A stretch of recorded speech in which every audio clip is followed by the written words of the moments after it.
Ladies and gentlemen, welcome. It's been. I need to stop. I need to stop starting these episodes like this because it's been a while. We were supposed to Yeah, record one for Christmas, and I mean, there goes I that totally over. didn't make an amazing Christmas overlay, and then we Yeah, never used it. yeah. Well, You want first to off, see someone to blame? The guy the one in below me. the one in the middle, right, dead Yeah. center of this. Eye. So, if you haven't already noticed it, we are joined by a new member, West Ham 758. How you doing? You right? What's up, man? How you? Yeah, I'm good. I'm good. Very tired. Yeah, we're starting this. Shattered today. We're starting this at like 8:30 NA, which is kind of late for them. Mm-hmm.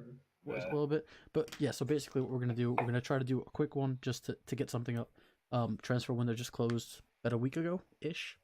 Mm-hmm. So yeah, we're just gonna try to go through um each team as a whole for the most part. You know, talk about their current run of form, where they're looking in the table, um, some transfers, and good old broken FIFA. Uh, I mean, bringing a West Ham fan on, we did have to make some representation of, the smaller teams out there. So I Oh felt yeah. like West Ham was a good fit. That's You this To be game's honest, doing for you. you do realize what team is under your name, right? yeah. Okay, carrying on. Um, we're just gonna start from the top with Bournemouth or AFC Bournemouth, so we can go alphabetically accurate. Oh, bloody hell. Okay, Bournemouth. Okay, Right. all of the things. All right, I mean, da-da-da. I'll just get into it. 10-3-12. You know, for the first half of the season, um, not the greatest run of form. A draw, loss, 2 wins, and a loss. I mean, you look at the teams that played recently. Watford, who have been very good this season. Everton, who have been very much hit and miss. They've beat West Ham, they smashed Chelsea, and then they go from beating Chelsea 4-0 to losing to Cardiff 2-0. I think Bournemouth are just that sort of team, to be honest. I'm gonna make a very peaks and troughs. they're very Arsenal esque, beating teams they shouldn't, losing to teams they shouldn't. You can say that about many teams around that area, though. I just think Bournemouth. I like their style. I like their style of football. I like the way it's fast counter-attacking football, and I like the way they play their game. It's a very attractive watch at the moment, and Callum Wilson has been on like superb form this season. Yeah, he's definitely. He's been absurd. You've got to give a lot of props to Eddie Howe for how he's got Bournemouth set up and to take them from where they were in League One up to the Premier League and the staple Premier League team now, like solid. Yeah, I mean, you say 10-3-12 to most people, that's like it's bang average. But I mean, if you compare them to some of the other teams in the Prem, obviously excluding your top six, there's one team in particular which me and Dom talked about one of the first, if not the first episode. Kind of all I will say is as a dark horse, we'll get there when we do get there. Though Dom should know who I'm talking about. I think I have a clue who you're talking Yeah. about. But based on the way the rest of the league has performed, I'm very impressed with how they handled the first half. Got to see if if the form sticks and they carry on the rest of the year. In terms of their spend as well, it's not like they've spent enough. Premier League. They spent 89 million euros this season, and they've sold 20. So their net spend's about, say, 55 million pound Ish. Ish, yeah, not exactly. But for that, they bought Lerma, who's been a really good signing for Bournemouth and really solidified their midfield, which was quite weak when they were using like Andrew Sermon, Dan Gosling last season. The bit of a weird one with Dominic Solanke. I think that they overpaid, but I feel like in this market at the minute for a Premier League English striker, that's like 20 million's the going rate. Yeah, but what has he done though? He's not really done much, has he? The paid for potential. Like Dominic's like, he's only 21. Like, he's highly rated, and he has put some good performances in for Liverpool. So, like, that 20 million, couple seasons time, he could like triple his value easily if he hits a good run of form. So they took a risk in that, but I think that's just what you've got to pay now. I don't think they would have got anyone like any really better for the 20 million they spent. And then you look at someone like Brooks, who they spent like £8 million on for. That's a very good signing. And he's been class, and he's been linked with the likes of Chelsea and Spurs in the summer for 50 million. So great model they've got there. You also have to look, like you mentioned it, and I know you're going to mention it several times. For the money they have and what they spent, we said their net's about 55. We have some players in the Prem, and some players that we will talk about, who are going for that price. Yeah, exactly. And they're like, what for? You know, like their production value has not been what these teams are paying for them. Yeah. Like, but you know, we will get into those kind of players later on in the episode. I mean, next up, Arsenal. I'm gonna 14, 5, and 6. Decent run of form. They lost to West Ham though. Okay, Arsenal wasn't gonna pull a 180 and get all their issues fixed in one season. But they did go on a big unbeaten run. I think. So what is going on at Arsenal? It's a transitional period, isn't it? They've gone through 20 odd years with Arsene Wenger, so it's now they're trying a new style of football, a new way of running the club now, aren't they? So and let's remember, me and Dom mentioned this earlier in the season. I couldn't tell you for the life of me what episode it was, but we did say to give Arsenal through this transfer window in the summer. Give them through that to then start judging, because Wenger was still at the club for most of this window. Yeah. So a lot of the moves that Arsenal made post Wenger were kind of, you know, set up for him in a way. So they haven't truly had a window brand new, if that makes any sense. Yeah. Like, in terms of their money though, like, they don't seem to have any. Like, yeah, but where is it? I don't understand where the money is. Talking about their budget for the summer being 40 million. Yeah, I mean, like, Newcastle have spent more than that this summer, this season. Like, and look how that turned out. They don't have any Yeah. centre backs, and apparently they could have recalled Callum Chambers when they don't have any centre backs. They've been forced to play Nacho Monreal and Granit Xhaka at centre backs. And they said that Arsenal couldn't afford the recall fee. What? They couldn't afford the fee? Yeah, they said that Arsenal did not have the money to recall Chambers. I'm not being funny, but as a team the size of Arsenal, that is unacceptable. That's embarrassing. That's embarrassing. Has zero interest in putting any money in the club. Now, I'm going to call them a top six because they are a top six, whether they play like that or not, whatever. Oh, yeah. They did make a signing in Dennis Suarez. I think it's definitely going to help as far as having someone in the mid to kind of orchestrate the ball a bit. Do I think? Where does he fit though? Do I think he's the answer to their prayers? Nope. I don't. I understand. I understand. Unai Emery is used to the players. He used to manage him at Seville, didn't he? He's had a couple of seasons with him, so they must have some sort of understanding together. But what you're just saying about Callum Chambers, how could they afford his loan? How could they afford a loan fee for Dennis Suarez and not being able to bring Callum Chambers back? It seems very backwards, and obviously they've got Mesut Ozil, who's just completely dropped off out of nowhere. See, and he's Arsenal's highest paid player on 350 grand a week. 350, yeah. And I think that is a lot of Arsenal's issue. But I just see Suarez, and I think, is he any better than Ramsey? No. So why spend the money to bring him in? You've still got Ramsey till the end of the season. Especially when you have a player Ramsey. Especially when you have a player in the likes of Guendouzi, who... You've got Guendouzi, you've got Torreira, and you've got Xhaka.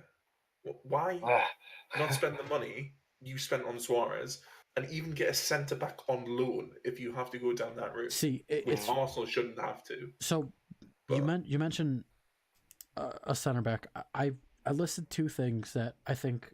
One is through the end of the season, and one is if Arsenal want to be a serious contender next year, they absolutely have to do. I put down continued production from Alba. He has 15 goals through 25 games. He's third, I believe. No, he's second in top goal scorer for the season. Dom, you can double check. I believe he's... Let me check here. I believe he's second behind... He's second behind Mo Salah.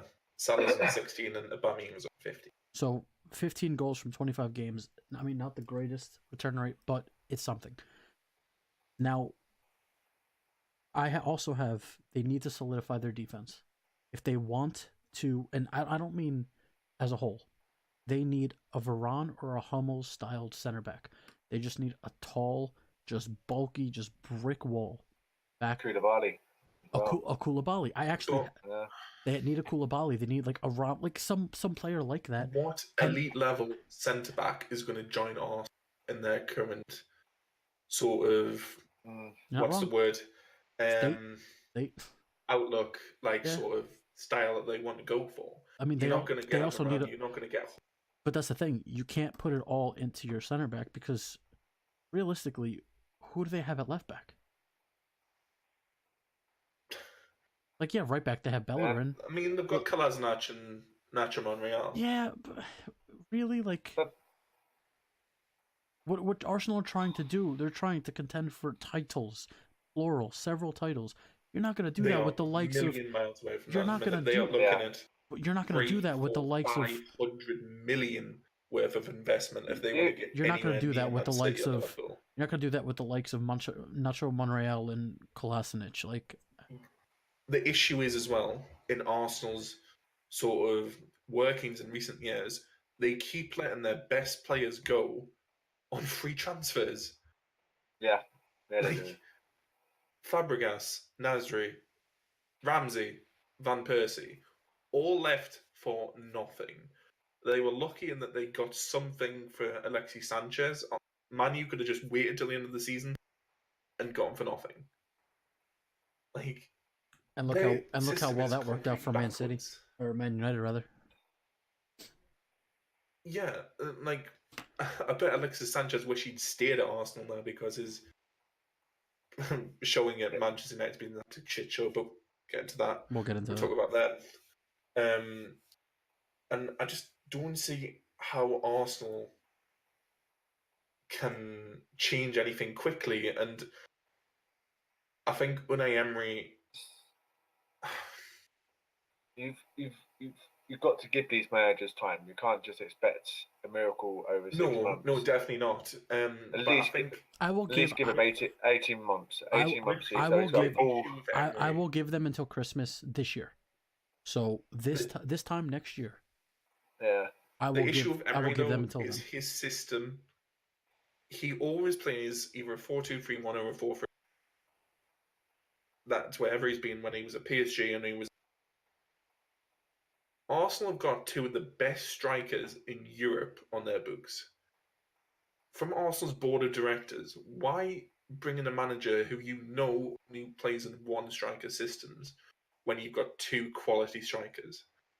I feel like Aubameyang's got 15 goals this season. He's the second. He's been so crucial to Arsenal this season, and he's playing a wide left. Imagine production rate he could have if he was playing as a striker. And we brought this up as well in an earlier episode. We asked who we thought was going to win that slot out, and I mean, I guess it's Lacazette. I honestly thought, because the day we recorded that episode, Lacazette started out as a left winger. But neither of them are wingers. No. You look at Lacazette, his last season at Lyon, I'm pretty sure he got 45 goals that season. Yeah, these players that are coming in from overseas, I don't want to say it's Arsenal's fault, but maybe again, like you said, it's the system that they're being used in. Like if you had asked me what I thought not Lukaku, Lacazette was going to be able to do in the Prem, I thought he was going to light it ablaze. Same with Aubameyang. Yeah, I did expect a lot more from Lacazette. Like I thought he was going to tear the league apart. I thought it suited him. I thought the Premier League would suit him really well, but it just hasn't. I don't think it's a lot down to Lacazette though. I think he's still a quality. I think badly managed, and you just need to find a system where you can play them both up front. I think Emery needs a chance to bring his own players in. He needs to get rid of the deadwood that he doesn't get along with at Arsenal. It just feels like at the minute he's trying to like sort of put square pegs in round holes, and you've seen that. Like Arsenal had a very good start of the season. They went, 21 games unbeaten, and they were about 14 points ahead of Manchester United, and now Manchester United are above them. Like, that is completely unacceptable from a team that's supposed to be challenging for top 4. So, before we get too far into this, I do want to rate the teams as we're going along.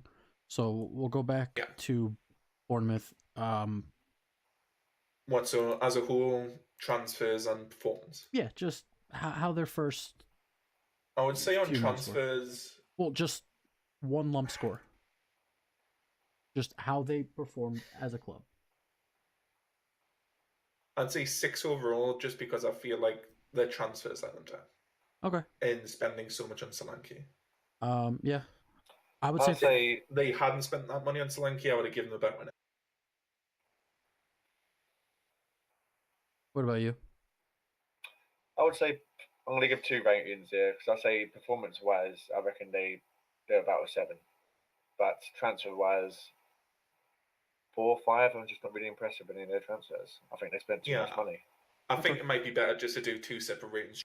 I think that's the better way to set it up. Yeah. Arsenal, if we're transfers, -2? -1, yeah. Yeah. I will give them 0. On performance, all things considered, of course, the score is going to have an asterisk next to it because, like we just said, you got to give them some time. I'm going to give them a 7. Like whether, they did go 22 games unbeaten. Yeah, yeah, like they're only.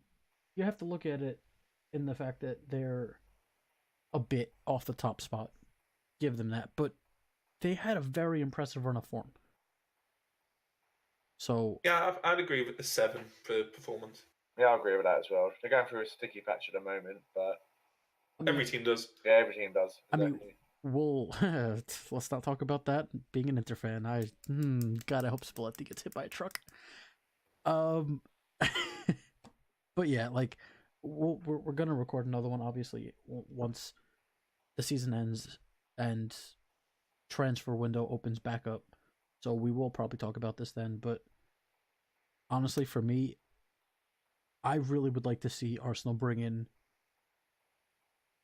like a Varane, Hummels, Koulibaly style center back, and someone at left back. Again, I don't know who it's going to be. I don't know who would be willing to make that move. But I say all the defense needs gutting. Bellingham's not been that impressive, and he's injured for the rest of the season as well. So he's not. It's a bad injury, so you might not come back the same player. He wasn't great to begin with. They honestly need to just get a full new defense. Just new defense and a big holding midfielder. But that's going to cost them a lot. Yeah. A lot of money that they're not going to have. Don't want to spend. Yeah, don't want to spend. Don't have. They've struggled so much since they've lost that Vieira type player. Yeah. They've struggled so much. Not a replacement. All right. Let's not turn this into the Arsenal podcast. Yeah. All right. Might as well go on Arsenal Fan TV. So Cardiff, Brighton. Next. Yes, Brighton. You skipped 2 teams. Sorry, I forget about irrelevant teams. Yeah, I mean it's gonna be pretty quick. 7, 6, and 12. A draw, 3 losses, and a draw. Oh, who's this, Brighton? Yes. Okay. I meant to. If I had more time before we recorded, I wanted to go back and see what we gave rating wise prior to the season starting, or a game into the season. Because I think that's when we recorded that episode. I mean, I don't remember it being high. I'll tell you that it wasn't what high. I remember about Brighton, I said SBC fodder. Oh wait, no, wrong episode. Sorry. Brighton have done some good business, but they don't have that striker that's going to get them the goals. That's and what it was. It's been shown to be true. It's Like, I think Chris Hughton though has got to be given a lot of credit, because considering the team he has to get them to 30, is very impressive.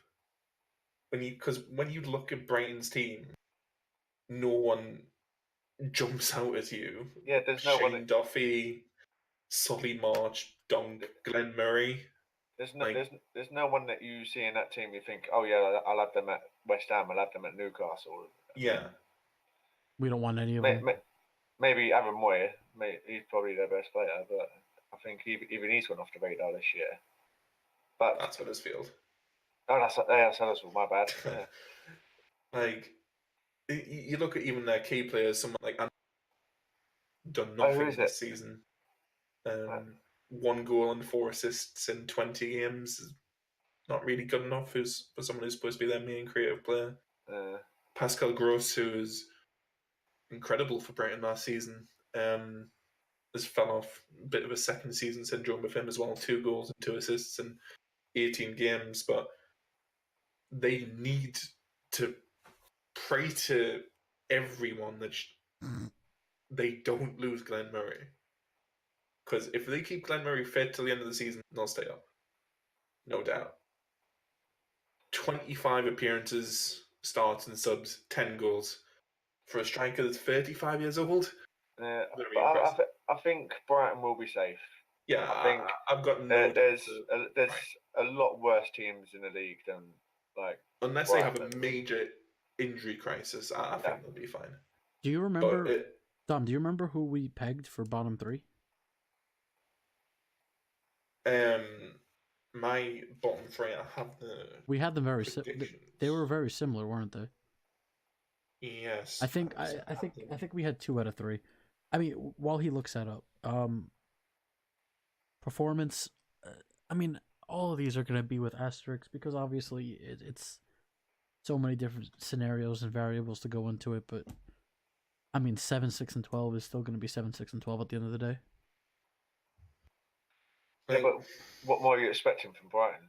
Not really expecting much more than what they're doing. Exactly. And I think transfers though, I'd give them quite a low score. So because they spent 20 million on Kanbash. Like I'll say, even giving Brighton a 5 performance-wise, that's like giving Arsenal a 7. I suppose it's got to be relative to what they're expected of. Exactly. I'd say for their performance, I think you've got to give Chris Hughton an 8. Just because they're one of the favourites to get relegated and over expectations with a very poor squad. In terms of transfers, though, I'd give him a 2 because I think he's made a lot of bad signings. Yeah. All right. I think for what he's got, what he has at the club, he's done well. I would have to agree with you on that. All right. I mean, Cardiff City. Burnley. Well, I did the same thing you did. I mean, so my 3 teams that had to be relegated were Huddersfield, West Ham, and Cardiff. West Ham? You having a laugh? Wait, no. Sorry, that's not mine. Was that mine? Mine was Watford, Bournemouth, Cardiff. I mean, 1 out of 3. Well, do you have mine? Was mine the West Ham one? That might have been yours, actually. No, that's definitely not yours because it has Premier League top scorer to be hostile. That's definitely a troll one. No, because I asked you and you said he's gonna be top goal scorer. Yeah. All right, Burnley. What has happened to Burnley? That European football syndrome. They just couldn't handle it, could they? I know they wasn't in it for long, but it happened with us few seasons back. We struggled after a short European campaign. They didn't get to the group stages, though. Like, I don't think they can use that as an excuse for the entire season. Neither did we. Inter Neither can. did we. But I don't know. Maybe they've been figured out. Like, you look at Sean Dyche's style, and it was very much hard-working, like everyone behind the ball, like long balls up to Sam Vokes. Sam Allardyce.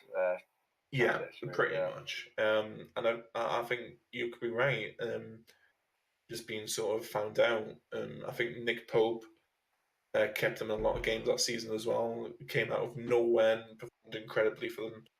Well, he wasn't there for the first part of the season. And I think they're in a weird situation now where they've got 3 decent goalkeepers and it's about to happen. Yeah. And it's not going to happen. They signed Ben Gibson for a lot of money and he hasn't really hit the ground running. They spent 10 million on Matej Vidra, who was never proven to be Premier League level. I didn't understand that one. And then they sell one of their best players to Stoke in the Championship for 9 million and bring in Peter Crouch in a swap deal. That's a strange one. 38-year-old Peter Crouch. That shows what style of football he's looking to continue to play. Just lump it up there. Yeah. I think he's just getting the Stoke boys back together again. He's got Johnny. Yeah. Your mic keeps cutting out, by the way, Dom. Does it? I think the main problem with Burnley this year is, and the reason why they did so well last year is the amount of clean sheets they kept. They won a lot. They won a lot of games 1-0 last season, and obviously they just can't keep the clean sheets. I mean the goals to game ratio is not good enough either. I mean they're what, -20 for -20, but they've scored 26 goals in 25 games, and that is not good enough. What's that? 1.1 below 1.1 goal a game. Yeah. It's definitely not good enough. You can't even say like for this in the summer they lost anyone massive as well. Like they've just sold Sam Vokes, but apart from that, Scott Arfield, Chris Long, Naki Wells, like no one that's gonna pull up any trees. Like I think like Burnley are in danger of getting relegated. Definitely. But I think if Burnley do get relegated, I still think it'd be harsh to sack Sean Dyche because I think he's the right man to bring them back. Yeah, definitely bring him back. He's done it once before. I think it's the same with Wagner, who was at Huddersfield. I'm shocked. Yeah, he got sacked. And even if they'd gone down now, I think he deserved the opportunity to bring them back up because Burnley and Huddersfield are 2 teams that don't be Premier League like mid-table teams. So like for the work they've done to take them from where they were to such a short amount of time. But I'd give them in terms of transfer business. Just because they got Crouch, I'll give them a 4. If they didn't get Crouch, I'd give them a 3, just because you gotta love a bit of Pete Crouch. Performance compared to last season, a 2. Unfortunately. Yeah. With the transfers, I'll probably have to go low. I agree with you on the performance, but transfer has to go low. I just don't understand Peter Crouch. I just don't understand why he could barely get into the Stoke team last season when they got relegated. They signed him for Burnley. I just don't understand it. So it's probably a 1 on transfer for me. Mate? Yeah, I mean, I'll give him a 3. Like you said, gotta love a bit of Peter Crouch. Trying to hold on to whatever glimpse of a career he has remaining. Yeah. I mean, yeah. I mean, Cardiff. Like everything going on with Cardiff. It's just a tragic situation. Like I actually saw an article today that they're actually demanding the first payment from Cardiff now. Yes. Yeah. They want they want $5 million out of the 15. Like they're ready to sue.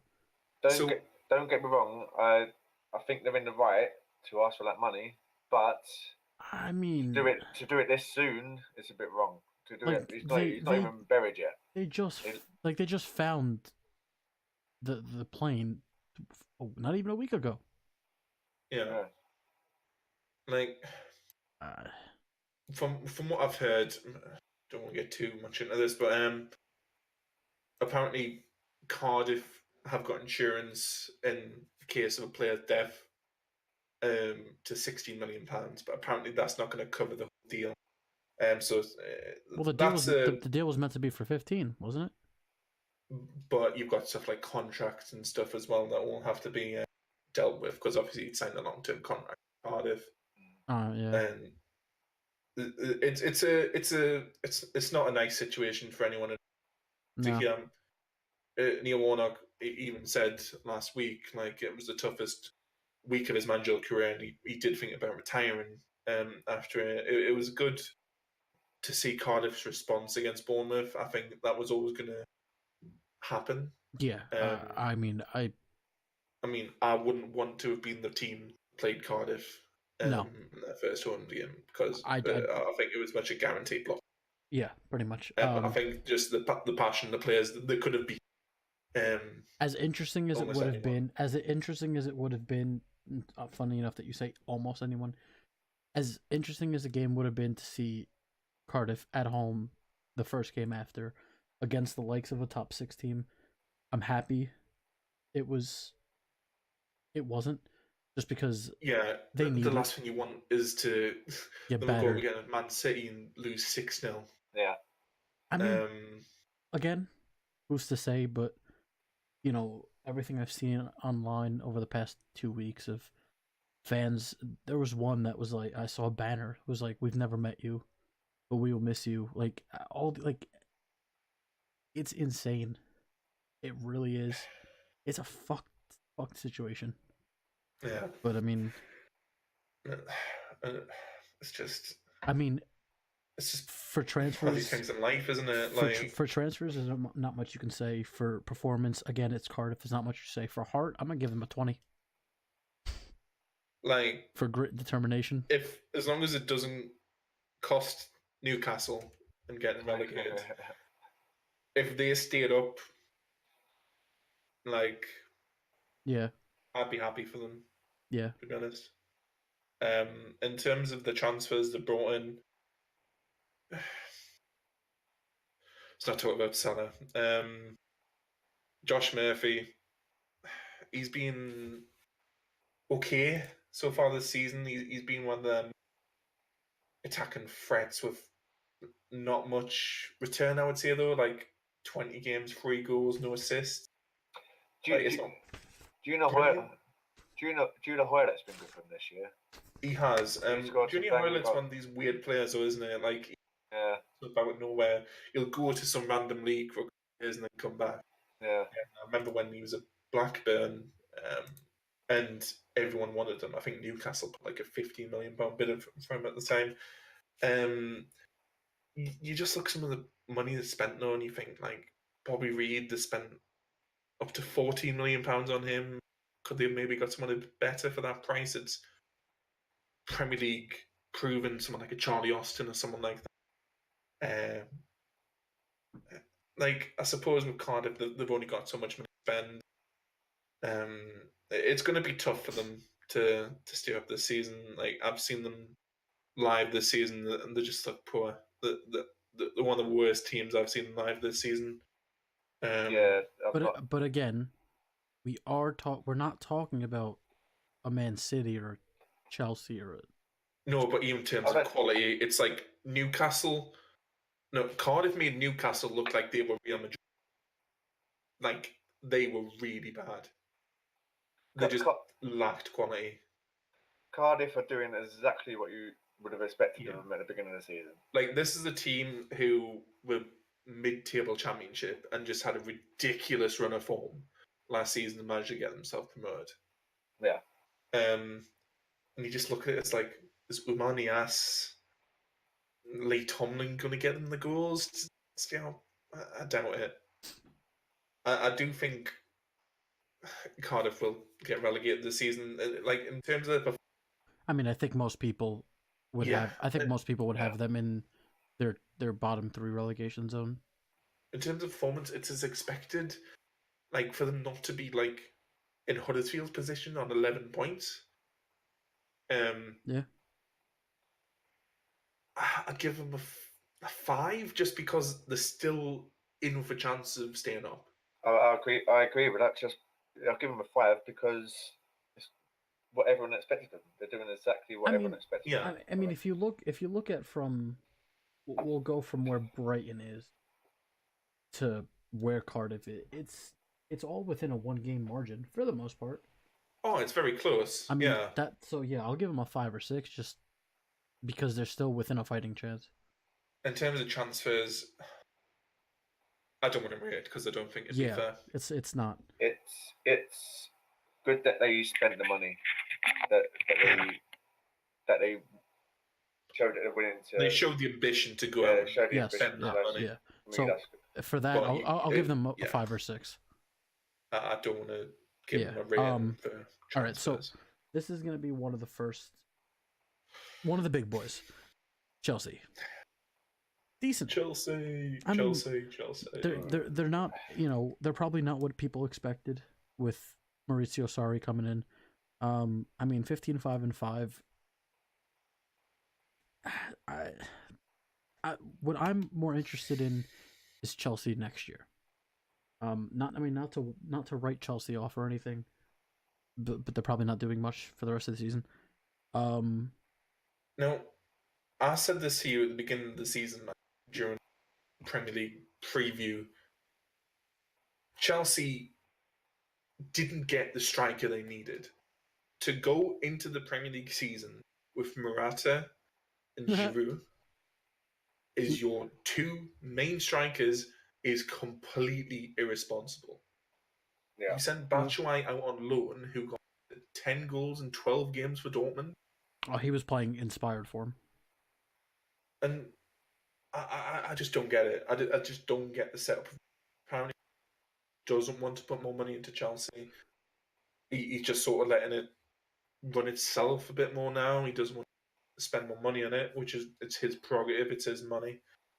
But I just look at it as like, it's good that Chelsea are bringing in youth players. You look at someone like Callum Hudson-Odoi, but they just make some weird signings as well. It's like you bring in Jorginho in a position I don't think they needed. You're playing him as a CDM and playing Kante as almost an attacking midfielder. Kante's one of the best defensive midfielders in the world. It just doesn't make sense to me. Kovacic, decent squad player, but he's not going to pull up any trees. You've let Fabregas go to Monaco. Fair enough. I think he was a bit past it at this point. He haven't really strengthened the defense, and I think that's. I don't think Chelsea's defense is amazing. You look at David Luiz, Rick. Aspilicueta is solid enough, but he's advanced in years, and then Antonio Rudiger's just. I don't think he'd get into a Man City team or a Liverpool team. Now, and then you spent £70 million on Kepa. So that was a lot of money for that keeper. Now, and I've seen him quite a few times this season, and I don't see why. I don't see where that 70 million's been spent on, because he does not look at 70 million. I mean, we talked about this, and it leads me into one of my points. We said the whole Kepa situation was they had no choice. It was either you stick with who you have, or you have to splash out extortionate money to replace the hole that Courtois just left. Yeah. It was a fuck situation. They did what they had to do. My question is Kepa the future of Chelsea? Like, I say no. You sell Courtois for all that money, and I feel like we've wasted it. Like, for that money, you could have went and got Oblak. Yeah, but they sold Courtois too cheaply as well. Yeah, but then they also sold 35 million for Courtois is cheap. That's a good deal for Real Madrid. They also sold Courtois with, obviously not literal hours left, but there wasn't much time left for them to sort themselves out. Yeah. I mean, wasn't he saying like he was going to go and strike and all this stuff as well? Yeah. If he used to play, I think for the dressing room, it was a good move for Chelsea to get rid of him. Like, fine, sell him if he's going to be a toxic atmosphere in your dressing room and someone is just going to disrupt things. Get rid of him, but you need to replace him properly. And he didn't. Yeah. So, speaking on the, the striker situation, they did bring in Gonzalo Higuain. Do I think that's the end all be all? No. They did bring in Pulisic, which that won't come to fruition until the summer. Yeah. That is a very good move on Chelsea's part. I mean, is it? He's gotten better. Like, he's still young. Like he can use to, like, all right, look at it this way. He's playing in Germany. Realistically, there's 3, maybe 4 teams in Germany that are any concern, or, not to talk down on the Bundesliga, but you get the point I'm trying to make. At least in England, he'll have some type of a, more of a, like he'll have more to do, kind of like more ability to test himself against other teams. Whereas, and not to jump ahead in, possible transfer rumors, Hazard's gone. Like, I'm pretty sure he's told them, I want out. I want to go to Real Madrid. Yeah. Like, it's all but confirmed. Like, I think it's all but a done deal. I think it's pretty much done. I already know. I'm pretty sure he's gonna go for 100 mil. They have. What did he say the other day? It was the story came out, and he was like, "Today, I've made my decision, and I'm happy with it." Yeah, today. And apparently, he's had no talks with Chelsea, so that can only mean one thing. He's gone. It's all over goal.com. I don't blame him. No, I don't blame him. No, but another point. You get £100 million for one of the best left wingers in the world. If you cannot rely on Higuain, if you take him full term, you cannot rely on him to be your main striker. I think Xavi can. Xavi has had him playing his best when they're together at Napoli. Yeah, but we're talking 6 years ago. Yeah, but it's managers like it's like when Allardyce came to West Ham a few years back. He bought Kevin Noland and Carroll because he knows how they play. Mm-hmm. It's the same with Xavi with Higuain. He's bringing what he knows. No, that's fine. That's all well and good, but is he a long-term? Like, is he gonna be able to perform in the Prem week in and week out, in Champions League if they make it there, in Europa League if they're still in? You know what I'm saying? Like, they need other options, and they need class options. Not to say anything about King Olivier. Morata can get fucked for all I care.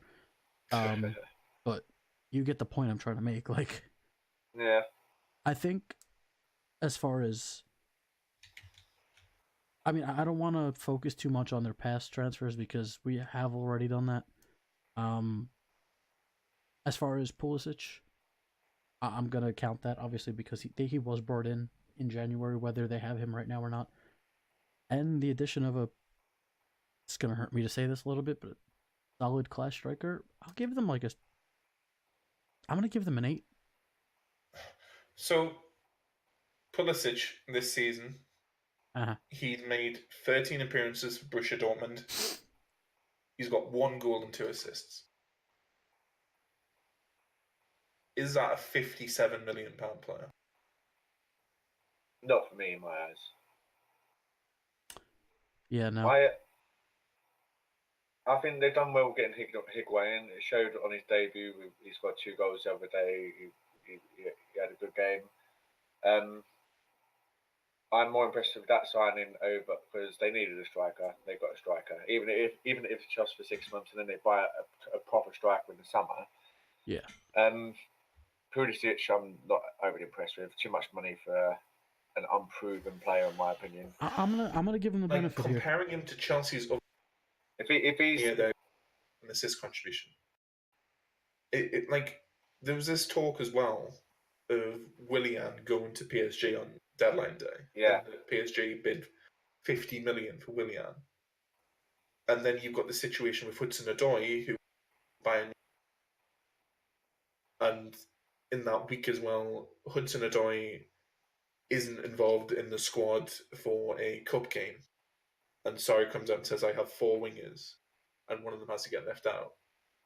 If you've got this much faith in Hudson-Odoi that you are turning down, what was it, £40 million bids from Bayern Munich, considering Willian's in his 30s, wouldn't it be a good show of faith by Chelsea to sell Willian and push Hudson-Odoi up the pecking list if you're bringing in Pulisic as well? And let's remember that Willian isn't a sure thing for next season either. And it's not like Willian's ever pulled up any trees. He's got 24 appearances this season, 3 goals and 4 assists. And I'm being funny, but if you got offered 50 million for him, 30, have their hand off. Yeah. It's never like he's been a consistent goal scorer for Chelsea either. That's the thing as well, is Pulisic better than William, and he's definitely not better than Hazard. Is he better than Pedro? I'd say Pedro is better than Willian. Yeah. Pedro's got... What was... I saw a stat. It was like Pedro has got more goals for Chelsea in like 2 less seasons or 3 less seasons than Willian, or something stupid like that. Yeah. I just think Willian a couple of seasons ago had an incredible season, but I just don't think he's that consistent, and I feel like putting Hudson-Odoi into the team would be a better, and rather than sort of trying to persevere with these players who are coming to the end of their careers. So like, it'd be nice to see him give youth a chance for once. You've got some quality young players there. You've got can't get a game. Callum Hudson-Odoi hasn't started a game yet. You know, give these players a chance to prove what they can do. Yeah. So like, there's this one article that it just states, 5 players, if and when, because it's all but confirmed at this point, Hazard leaves, who they could get to replace. Do I think Pulisic is a like for like? Obviously, none of these players are going to be like for like swaps for Eden Hazard. That's just asinine to even think. But, to help soften the blow a bit, let's say, Pulisic, he's a solid option, but I mean, we just said his stats, so I'm just going to skip that. Lozano, like, good on FIFA. Yeah. Has anyone actually seen him play like over a league season consistently? Leon Bailly, good young player. Can he replace what Hazard brings to Chelsea though? No. None of these. I mean, and what you would say as well. Do you think Chelsea is going to finish in the Champions? Because I don't think they will. I think Manchester United will overtake them. I think Manchester United will. Yeah. Manchester United are 2 points behind them at the minute. Yeah, I agree. I don't see Chelsea finishing in the top 4. And if they finish in Europa League and lose Hazard, they're not going to bring in a world-class winger to replace Hazard, which he is. Yeah, they're not. You're going to almost have to... And if you are going to want to bring in a player of that level, you're going to have to pay by a lot. Yeah, I mean, the other 2 players are Insigne and Hazard's brother, oddly enough. Fogan Hazard? Yeah. But hasn't he not moved to Dortmund? Who? Has Trogan Hazard not moved? Not. I know there's talk of it. I know he's still at Gladbach. Yeah, he's still yeah. Like, he was at Chelsea for I remember that was 3 years ago. He was. Yeah. He got picked up and then they let him go. I mean, just in the interest of saving time, like I said, I'll give Chelsea a 7 or 8 just off transfers. They've been okay in the league. We did agree that they probably will slip out of Champions League. So performance 5 or 6 maybe. But Crystal Palace up next. Okay. Decent. Let's see here. I mean, I haven't really. 14th. I'd expect more out of Palace, to be honest. Now, I will say this to jump the gun a bit. I'm gonna give them, like, bringing in Betsuai. I'm gonna give them like an 8 or 9. It's what they needed. Especially they in needed the form, a goal scorer. Especially in the form that Betsuai has been in. I think they got lucky getting Batshuayi. Yeah. Like Chelsea, whether Palace they got will lucky, take it. whether they got lucky or not. It was like the last couple of hours in the transfer window. Batshuayi knew he wasn't going to play for Chelsea, so he's up in Palace just down the road, which is perfect for him, and it's a very good deal for Crystal Palace. Palace 100% need a striker. You look at their current strikers. They've got Connor Wickham and Christian Benteke, who hasn't been a good Premier League striker for about 3 or 4 seasons now. He's been injured most of the season as well, hasn't he? Yeah, but even when he first joined Palace, he's not really done much. You look at Palace's top goal scorers this season, but look at 7. I think most of them are penalties and set pieces. Townsend, who's got 4, Jeffrey Schlupp, who's a left back, has got 4, and Wilfried Zaha has got 4.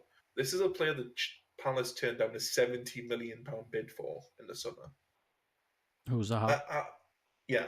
I look at that, I'm thinking, are you mental? Like, but what would they have done with the money realistically?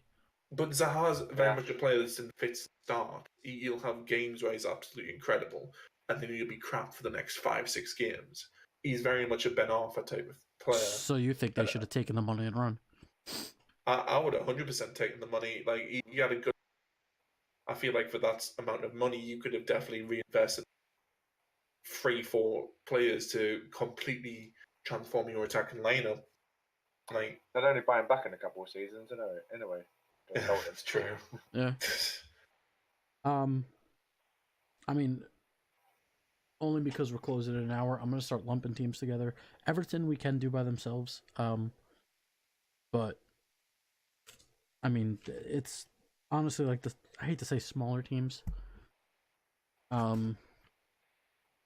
Realistically, not much that can or needs to be said. You know, like they're playing. I guess they're playing the style everybody expected, and they're playing what was expected of them. You know? I think Palace have got to be careful, though, because they could... You cut out again. Palace have got to be careful. They could easily fall them. Every season there's that team that out of nowhere just drop. Palace could be that team if they're not careful. Yeah. Palace do usually have strong finishes to the season. You look, last season, they lost their first 7 games on the bounce. First 7 games, didn't they? And then after that, they ended up 12th, 11th in the end last season. I mean, it's just only convenient that Dom's saying they're going to have this slip of form, and they just happen to be a spot above his team. But you know, that's neither here nor there. I mean, if you want to just kind of just lump the next few together, I mean, Everton, like. I'll be honest. Everton. I just want to get to those 3 after Leicester. To be honest, I think Everton. Something going on behind the scenes there. What was the score today? They lost 2-0, but that's now 8 losses in 10 games for Everton. I was very impressed with them at the beginning of the season. I thought they was probably one of the closest teams that could actually, the way they were performing at the beginning of the season. They were probably one of the closest teams that actually break into that top 6 at the time. But obviously, the current run of form is just shocking, and it's probably going to ruin their rating for me personally, especially with all the money they spend in the summer. Yeah. Now, you look at Marco Silva's sort of record, and he always seems to take a long time to get his message across. You look at his record at Watford and his current record at Everton, they're basically the same. Yeah. And I wonder with Marco Silva, it's he's just got a limit and he just can't get past it. It might even be a fitness thing because, like I said, his teams do seem to have stronger starts. Yeah. Whether he's playing FIFA way, too high pressure, and then these players are just starting to get fucked now. If you know what I mean, they're starting to get knackered. I think an issue could be as well. Everton have very much lacked a goal scorer. Obviously, they've been playing Richarlison as a striker. He's not a striker though. He's not there. Yeah, but I mean, the production rate they've gotten out of him has been absurd. 100%. But you look, they did spend 50 million. So you do. Do you think he's proven his worth? No, he's not a 50 million pound player. No way. Okay. But you just look at it and they're still short. It's like Senek Tosin, they spent 30 million on him. Was it last season? He's not good enough. Simple as. And you just look at, you've got Dominic Calvert-Lewin, who's a good young, but he's got 4 goals and 26 games this season. It's not good enough. You've got Walcott, who's in the he's completely slowed down. He's in the late years of his career, 3 goals. They've got Sigurdsson and Richarlison, who's basically carrying them this season. Digne is their 3rd top goal scorer. He's left back. Yeah. It's crazy. I think Everton could have had a better season than what they haven't if they just went that bit extra mile and spent the money on the striker, but they didn't. I think the amount of money what they spent in the summer, they should be doing a hell of a lot better than what they are. Yeah. No, even if you go back to the last 2 summers, they spent 200 million in the last 2 summers, and this is what they got for it. They spent 50 million on Richarlison. They spent 30 million on Yerry Mina. They spent 20 million on Digne. Yeah. They brought in Kurt Zouma for an 8 million loan fee. 8 million loan? Yeah. Jesus. And they brought in Andre Gomez from Barcelona. And they brought in Bernard on a free. With them players brought in, they should be doing better. I really thought Bernardo was going to be a lot bigger of a impact. It's a risk of bringing him from the Ukrainian. Yeah, I suppose. He's been mediocre without doing anything too. I think that's the best way to say it. But he's adapting to the league. He's never played there before, so it could take to get adjusted. You look at something like Njeko in previous years, didn't really do anything this first season at Manchester City, and then just flew until he left. So with the amount of money they spent, they should be closer to Arsenal, Man United. They should be pushing for Europa place. In terms of their transfers, I think the names they signed are good, but they're not field. In terms of transfers, I'd give them 7. Yeah. But in terms of performance, I'd give them a 4. Yeah, I would definitely agree with you. I can't argue that. Fulham, right? Fulham, yeah. Mitro, 100 million spent on their 2nd bottom of the tier.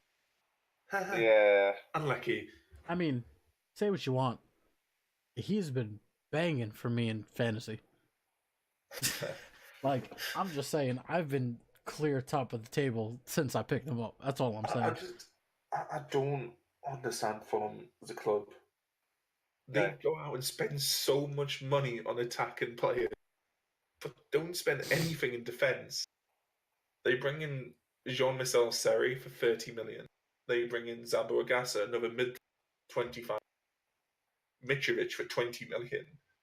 They did bring in Alfie Mawson, who I thought was a good signing for about. I thought that was a good signing for him, but it's turned out not to be. But I think that is partly down to the defence. Bring Ryan for about 4 million, who I thought would be a good signing as well for Bristol City.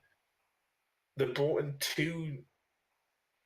Was it 3 goalkeepers they brought in? I think they brought in Fabry. 2, I thought. No, it was the 2 Spanish lads, wasn't it? It was Fabry and Sergio Rico, which I thought was a bit weird. I rated Sergio Rico as well. Really good, but seems to be 2nd choice behind Fabry. They brought in Le Marchand from Nice, who's not really done anything. In January, they brought in Ryan Babel. Bit of a weird one, to be honest. I know they spent a lot of money, but do you agree with them sacking their manager so early on into the season? Me personally, I don't think that manager's got you promoted. I don't think you should sack him the next season. I think you should give him a chance to rebuild. I think it's a controversial one, but fair enough, sack your manager if you don't do. But I think Claudio Ranieri was a poor appointment. He won the league with Leicester. Yeah, I thought he was a poor appointment then. I thought it was a bad appointment then, but the team he won the league with was very much, to be fair. I mean, and the year he won the league, that was was incredible. Well, I forget what was it, he had 0 injuries all season basically. Yeah. He had the same starting 11 every game, and it turned out he had 3 top class players in his team in Kante, Mahrez, and Vardy. 2 which are now playing for 2 of the best teams. Yeah, Chelsea, maybe not at the minute, but overall. I mean, you still that doesn't take away from Conte's class. Yeah, definitely. And you look at it though, and even then, Leicester didn't have a brilliant defence. They were using Robert Huth and Wes Morgan, Danny Simpson, and Christian Fuchs. I mean, I said it before, and part of the reason, not to take anything away from Leicester or what they did that year, but a lot of that was reliant on just Man City not playing like Man City, Man U not playing like Man U, Arsenal playing like Arsenal. Oh yeah, all the big teams bottled it that season. Yeah, so it was just literally the perfect storm for what happened. But you look at it, and Fulham's reasoning, from what people have said as to why they sacked their man, is that he couldn't organise a defence. So you bring in a manager who was at FC Nantes, and they had a horrendous defence, and that's why they sacked.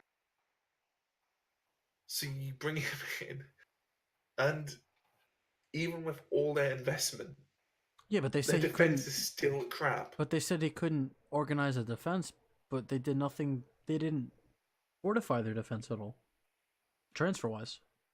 No, they spent a lot of money on attacking players. They did bring Alfie Moore, brought Callum Chambers on loan, who I think is a mediocre player, like probably alright for a Fulham, but he's not someone that's going to like bring your defence up a level. They brought in Harvard Norvite, who. Why don't you take this one? We didn't really see him much at West Ham. He had one good game when he was actually played in his position, but we played him out of position most of his West Ham career, and he wasn't that great. He had one good game when we played him in his position.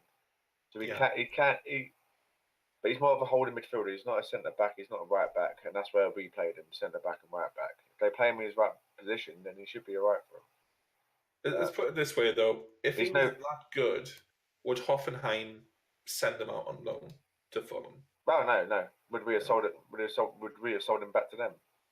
Exactly. They did bring in Andre Schürrle, who was a good signing, and he was good for the season. There was an article going around that I'm pretty sure Schürrle has since rescinded, but he jokingly, air quotes when I say the word jokingly, said he would leave if they got sent down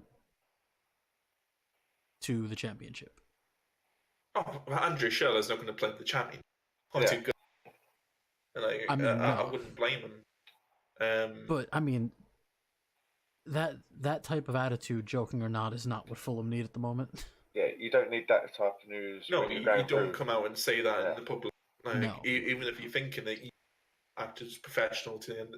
Yeah, until your contract runs out. It doesn't. I don't care if you're playing for, And that should be in any sort of job, You don't come out and slag your job off when you work in there. Once you've gone, whatever. But you don't, go to your boss and say this place is fucking shit to work at.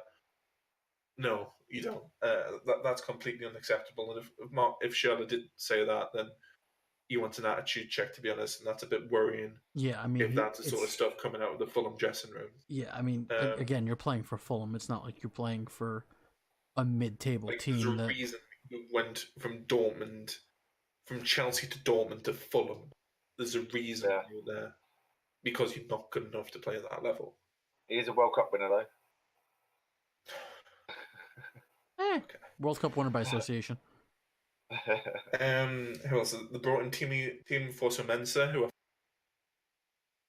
he's been a bit average, but I think it's tough to, judge anyone for Fulham, because I think in that situation they're in no shine amazingly. It would be interesting to see come the start of next season if Ranieri's still there, which I think he'll still be there. I think they'll give him through the summer. I think if Fulham get relegated, they're screwed with the amount of money they've spent. 100%. When you bring in players for 30 million, like the sort of financial hole that they're in, the financial shithole that puts your club into after a relegation is crazy, and these players are not going to be on small wages. I mean, again,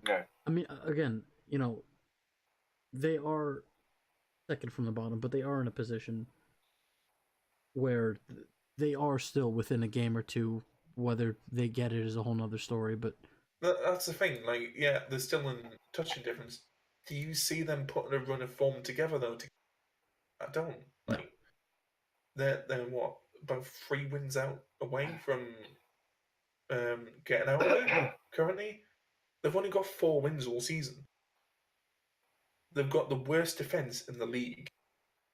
They've conceded, I think it's 10 more goals than anyone else in the league. That is completely unacceptable. And Fulham, if they do get relegated, need to fucking look at the money they've wasted. I mean, like you said, if they do get relegated, they're screwed. They're it feels almost like they went for names rather than players they need. And you look at with Newcastle, we haven't had the most money to spend, but we bought players we need. Save that to I mean, Fulham both won. Huddersfield. Do we just skip to Leicester? Do we just the wheel with Leicester? They're going down this season. They've been punching above their weight for a long time. Well done to them. When they got promoted, they were nowhere near at the start of the season getting promoted. So for them to be in the league for so long, be competitive for so long, well done to them. But I think this season's just a season too long for them. Yeah, I think the fact that they're still here is an amazing achievement. Yeah, I know they're bottom of the table, but they stayed up last season and they didn't really improve their squad. So can't expect much more. Terence Congolo. I'll give them a 5 million. I'll give them a 5 for performance based solely on the fact that they stayed up as long as they did. Whether however much of that was. And again, it's down to the goal scorer. And you saw at the start of the season, they didn't bring in a striker that they needed. They're going to get relegated for that reason, and it turned out to be right. I mean, moving on. Leicester. Gone are the days of Ranieri and Dilly and Vardy parties and Conte and just. They're probably where they should be, Tomashu, and considering the accident that happened with the helicopter, and just to show same that we said with Cardiff, the resolve and the fight that they showed that next game, you could see after that game how much that win, or even just that goal, meant to them, which you like to see that from teams like Cardiff and Leicester, where they're not going anywhere. At least in Leicester's case, they're not moving up. They're probably not moving down. But just things like that, you can tell that they actually have life in them. Any other club, they would have scored and been like, they would have celebrated like a normal goal, but to do it the way they did and to show the dedication, I'll give them that much. That they at least have some drive for being a mid-table team. Yeah, I think with so many teams that are random as well, I think with Leicester, it's they blow hot and cold so much. When they're good, they are really, really good, and when they're bad, they are probably one of the worst teams in the league. And it's just most teams around that area they just need to get that consistency. I mean, go ahead. I think for Leicester, it's a very similar, not to the scale of Fulham, but similar in the fact of poor recruitment. I mean, you can also look at it. That's not just in this season, though. I'd say in the last. You look at someone like Musa, who they brought in for a lot of money and did nothing. Nacho as well. He's done nothing. And you look at someone like Ghezal, who they've signed this season as the Mara's replacement, right wing French, who's Algerian, and he's got 1 goal this season in 15 appearances. I mean, you can also look at it in the sense of like, aside from the team directly to their south being West Ham, the teams around them, they're not really gonna. It's not like, if, like you said, when they're playing in form, they're a very dangerous team to play against, and I think they would be a lot more screwed if they were higher up in the league.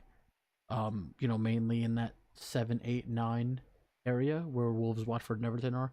But being in the position that they are, they don't really have to worry about anybody pushing them out.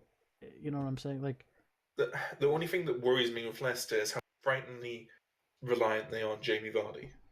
Yes. You look at the money they've spent in the summer as well. If they lose him, they're screwed. Kaglar Sanoku, I'm going to say that's his name. 3 starts this season, and they spent £21 million on him.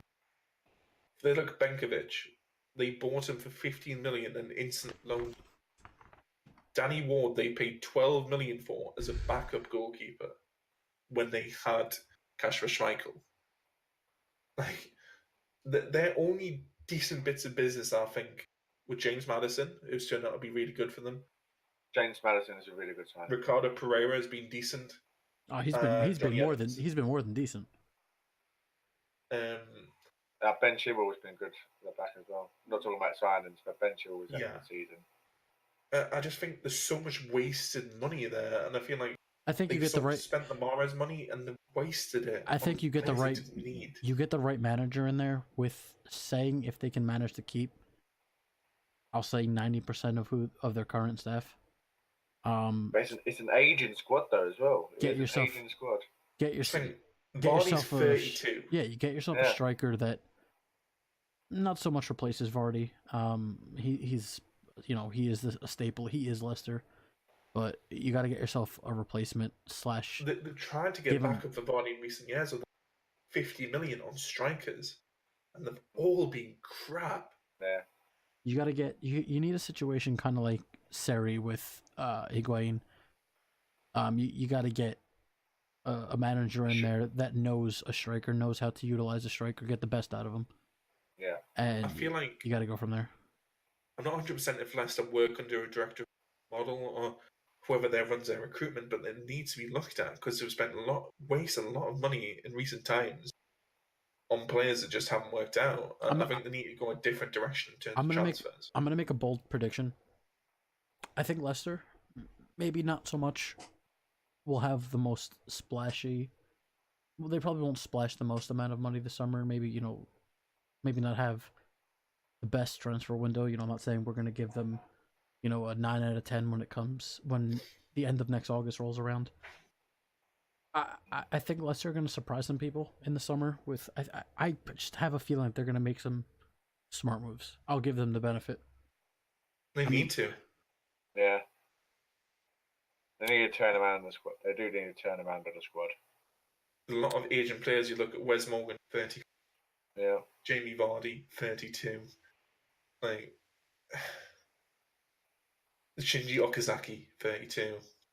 They've just like Govi Bora, 31. Christian Fuchs, 32. Danny Simpson, 32. The need to bring some more youth into that squad. Yeah.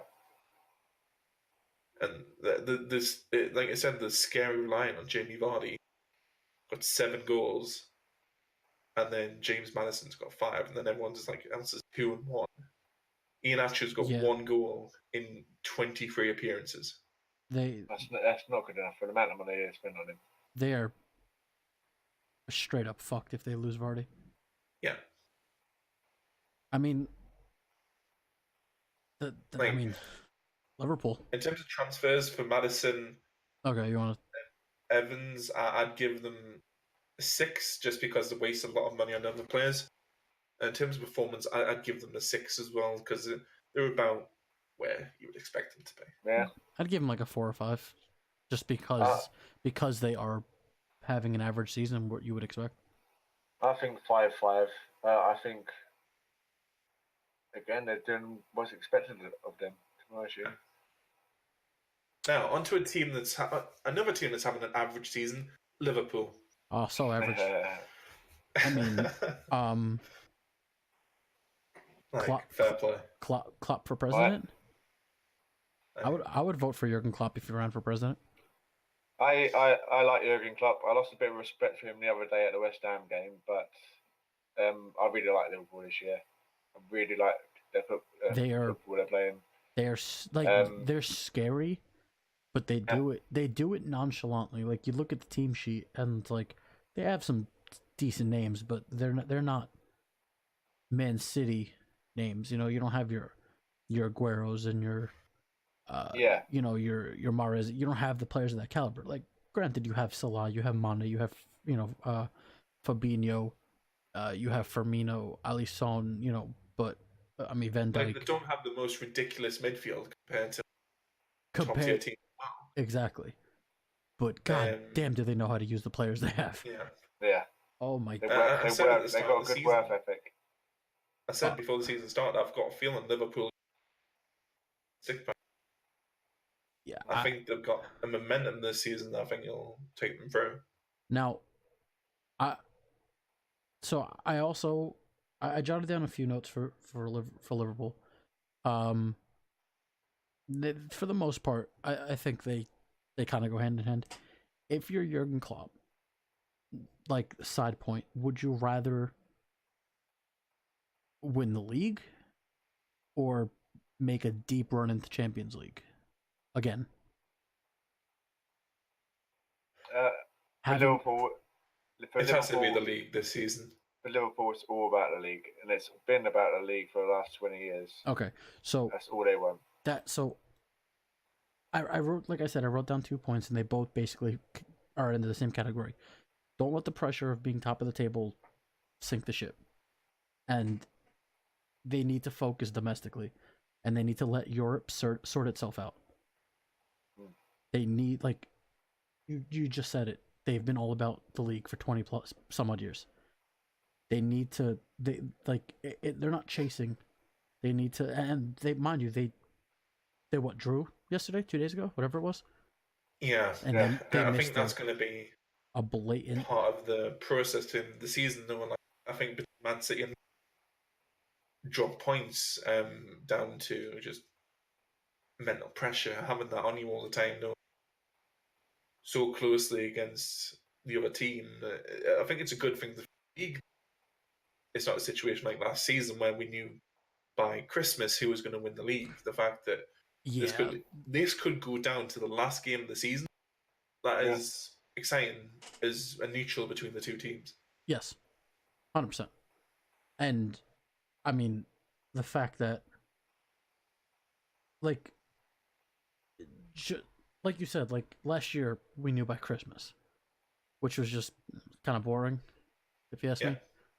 But I'm after what happened to them in the Champions League final, you know, after everything with Salah and the World Cup he had, and I'm stupidly impressed with Liverpool. I think Jurgen Klopp is just doing everything right at the moment.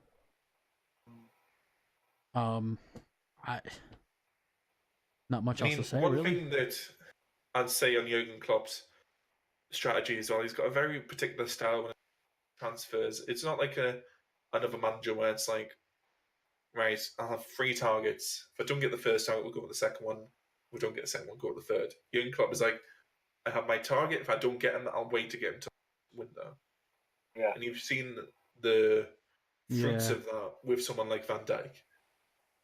People criticised him when he didn't go for another centre back.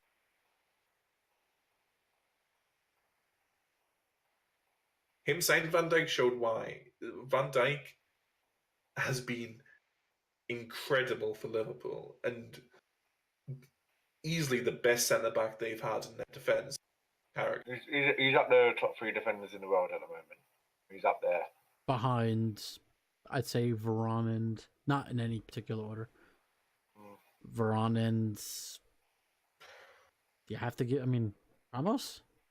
Yeah. There's too many to sort of like put into a top 3. I think there's so close at the minute. I think Van Dijk, he's up there. He does need to do it at the top level though. Like, I want to see him against a Real Madrid, a Barcelona, or a Bayern Munich in the Champions League and see how he performs. Yeah. It's fair enough doing it at domestic level. It's if he does it against a Messi or Ronaldo and shuts them out, then he proves himself. I think it's a bit early to consider himself one of the best in the world. Does he really have? Okay, yeah. I was gonna ask, does he really have to prove himself? But I mean, the game being what it is, football being what it is, there's always gonna be he can't stop Ronaldo, he can't stop Messi, he can't stop Neymar, Mbappe.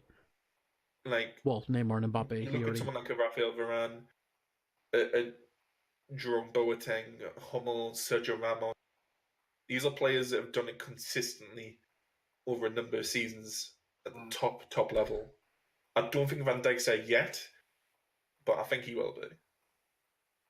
I mean, yeah, he's had what?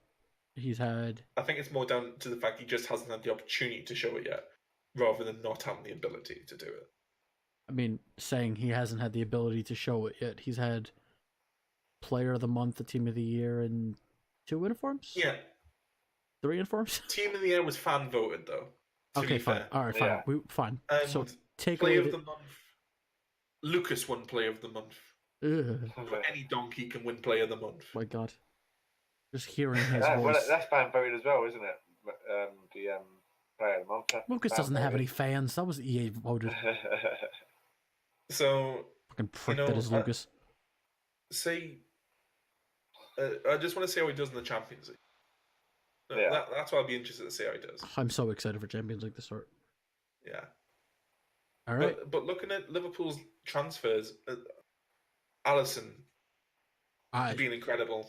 Naby Keita, I think will take time, but I think it'll be good. I think it's going to take him. I'm set to give Liverpool a 10 out of 10 just for Alisson. A bit longer to adjust than the other players, but from seeing what Keita's done at Leipzig, he's an incredible midfielder, and I'm sure that after he adjusts, he'll be incredible for Liverpool. I mean, I'll say this much: Alisson, I think going to Liverpool probably, I don't want to say saved his career, but he wasn't, he wasn't making any headlines last season at Roma. I mean, he was there. You forgot he was there half the time, whereas Liverpool, he is, arguably one of the, I easily say he's top 3 keepers in the Prem. I agree. The other 2 obviously being Ederson and Fabianski. Do I give it to De Gea? So Dubravka. Oh, here we go. I knew that was coming. And Alisson. Yeah, I'd agree. Wow, you'd put De Gea over Ederson. No, put Alisson over Ederson. Wow. Bit controversial. Fabinho took a bit of time to settle into Liverpool's team. but he's absurd player, and he's an incredible defensive midfielder. Yeah, I can play centre back as well. One of the smartest moves I think that Liverpool made though was Shaqiri. Yeah, he's been really good for Liverpool. Yeah, he's been that little dark horse player that no one expected to do anything, and it's like when Salah's had to drop out for injury or whatever, he's more than like made that right wing spot his own when needed to and scored some important goals. Yeah. Yeah. I mean, performance. 20. 8.5, 9. I'll give 10 out of 10 for performance. Yeah. For the January transfer window, I'll give a 0 to them. Because they didn't do anything. No, didn't do anything. Did they have to do anything?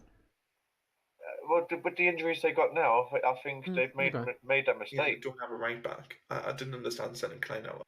They don't have a right back. When they played Wolves in the FA Cup, they had Fabinho and I forget who the other striker. They had Fabinho and Lovren as their centre backs. Lovren got injured, and a 16-year-old came on. Yeah. They obviously need another centre back. So I'd say a centre back and a right back, but they could have adjusted that by just not selling Klein out on loan. Yeah, exactly. I mean, so as much as I do want to give Liverpool a 10 out of 10 for, just overall, I am kind of hesitant just because of the inability to capitalize where needed. 5 draws for a team that is supposed to be challenging Man City, which is already an established one of the best teams in the world.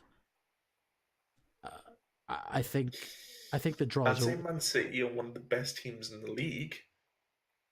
I don't think they're one of the best teams in the world. Maybe not this season. Just because what have they done in the Champions League? They are getting there. They are definitely getting there. We're not at Man City yet, though. No. 10 for performance, and I'd give a 6 for transfers, just because they didn't sign enough players to warrant cover all the positions they needed. Yeah. Now we're at Man City. Yeah.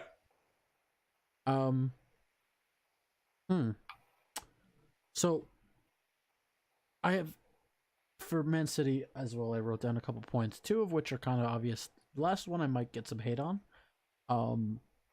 Obviously they've been absurd form recently. I mean, I have 3 wins, lost and a win. Obviously they won again today. So, but how do I? Okay, so 2 of the points are they need to not worry about Liverpool. They need just to focus on themselves. They need to let Liverpool burn. If Liverpool are going to burn, they need to let it happen. They can't worry about chasing. They just need to play the game that Pep Guardiola is known for, which is a very scary game. Now, you just said they haven't really proven themselves in Europe yet. So, what I want to ask is, when do they shift all their focus towards a Champions League title or a Prem title? The thing is, Pep Guardiola was brought in by the Man City board of directors to win the Champions League. Yeah. That's what he was brought in to do. Man City had already won the... That's not what the owners of Man City are looking for. They're looking for... And Pep Guardiola's record in the Champions League over recent seasons for the teams he's managed. You look at some of the losses he's took with Bayern Munich, some of the losses he's took with City, and it's unacceptable, to be honest. And what a lot of people said about Guardiola is his methods are very good, but over time they kind of deteriorate. And the players sort of burn out. Mm-hmm. And I think we're starting to see that a bit with Man City. People that complain about it at Barcelona, they complain about it at Bayern Munich. Yeah. I think the same is going to start to happen to Man City. So I could see not at the end of this season, but at the end of next season, I think that'll be the end of... Yeah. So then, to my point, they need to, if the title happens, it happens, or if the title push continues, then it continues. I think they need to full force focus on Europe. I think they need to focus on Europe. I honestly think, no, they're not equipped to win the Champions League. No. As crazy as the amount of money they fucking spend. They're not. They don't have enough. Their defense is not good enough. They don't have the depth for it. Otamendi and John Stones will not win you the Champions League. I also feel that they don't have enough options at striker, in that Gabriel Jesus and Aguero are both top-class strikers, but they're very similar. As it showed against Newcastle when we played them, if you make it so that they have to play a physical game, they're out of the game. Yeah. They haven't got like an Edin Dzeko, Mario, where they can have a plan B. They don't have that. And I think that's a failing of Pep Guardiola, being almost arrogant in his style and not wanting to. But does he not have give it to another one? Does he not have the right to be arrogant? A little bit. I feel like no matter who you are, you've got to have a plan B, because every single game. And I feel like you look at who Man City bought this season. They bought one player over 2 windows. Like, yes, they brought in youngsters and stuff like that, but the only player of note they've signed this season is Mark. And he's in a position they he's SPC fodder. Really, yes. And he already wants to leave as well, doesn't he? So he's not getting the game time. Well, he's surprised. Yeah. Honestly, though, I think if they didn't need. If it comes down to it, as crazy as it might sound, I see them getting rid of Sterling before they get rid of Mahrez. Really? Mm-hmm. I think they fought very hard to get Sterling a new contract. And I think Guardiola sees something in him. He sees something special in him. You can see Sterling getting better and better every game. I'd say this now: if Chelsea lose Hazard, they should go for Mahrez. Yes. Yeah. That solid show. And then I think that instantly solves their problem. And I think Mahrez is more consistent. I would not, in terms of goal scoring and assisting than Hazard. I wouldn't say instantly, but it's a better shout than a Lozano. In terms of production, I mean. Yes, it's a better. Because I think it's a better shout than Lozano. It's a better shout than Thorgan Hazard, than Lorenzo Insigne. Hazard's a higher tier player than Mahrez, but I think yeah, he's definitely more consistent and more proven than Pulisic. I'd say more consistent than Hazard. Hazard is a very good player, but you'll go missing. He's very streaky. Yeah. He's very streaky. Yeah. Like when he's on, he's like the example. People were talking about Hazard at the start of the season. That's been quiet. What's he done in the last couple of months? It's the same example that he said with Leicester. You know, when they're on, they're very dangerous, and when they're not, they kind of fall by the wayside. Same with Hazard. When he's in form, he's one of the most dangerous players you could come up against. Yeah. And then, you know, kind of in recent months, he's just been there. Unfortunately. I mean, so the last thing I wanted to bring up for Man City, which is the thing I think might get me a little bit of hate. With all the injuries that has been plaguing this player, what point does Kevin De Bruyne become a liability? In the sense that... I did not expect you to say De Bruyne. Yeah. Who'd you expect? Company. No. De Bruyne's only really had an injury problem this year. But would you agree in saying... I mean, it is the second season the Roy's had a long... I would acknowledge that, but... Would you agree in the fact that if De Bruyne stays healthy, they're clear top first? They're clear top the table? In the sense that he's that somewhat missing link that they've lacked for creativity or for anything in the mid. Because I do. I mean, it's a difficult one. It is, because De Bruyne's De Bruyne, and yeah, he's already, cemented himself as a staple of Manchester City. I mean, De Bruyne has had some long-term injuries over the last couple of seasons. He had a ligament injury this season, ligament injury last season. but it's not like he's got a history of it. Looking back at his injury history, it's not like it's all ligament. But my point is it something that's just starting to creep up and could affect him? It could be as he's getting older. But he's not really that old, is he? He's what, 27. Yeah. I mean, I think the point I'm just trying to make is if they get a sizable offer, an actual offer, not an offer that... how much would you want? How much would you say is a good offer for him? Considering you'll have to pay $200 million for Neymar. I'd say you're going to have to pay about the same amount. Different players, though.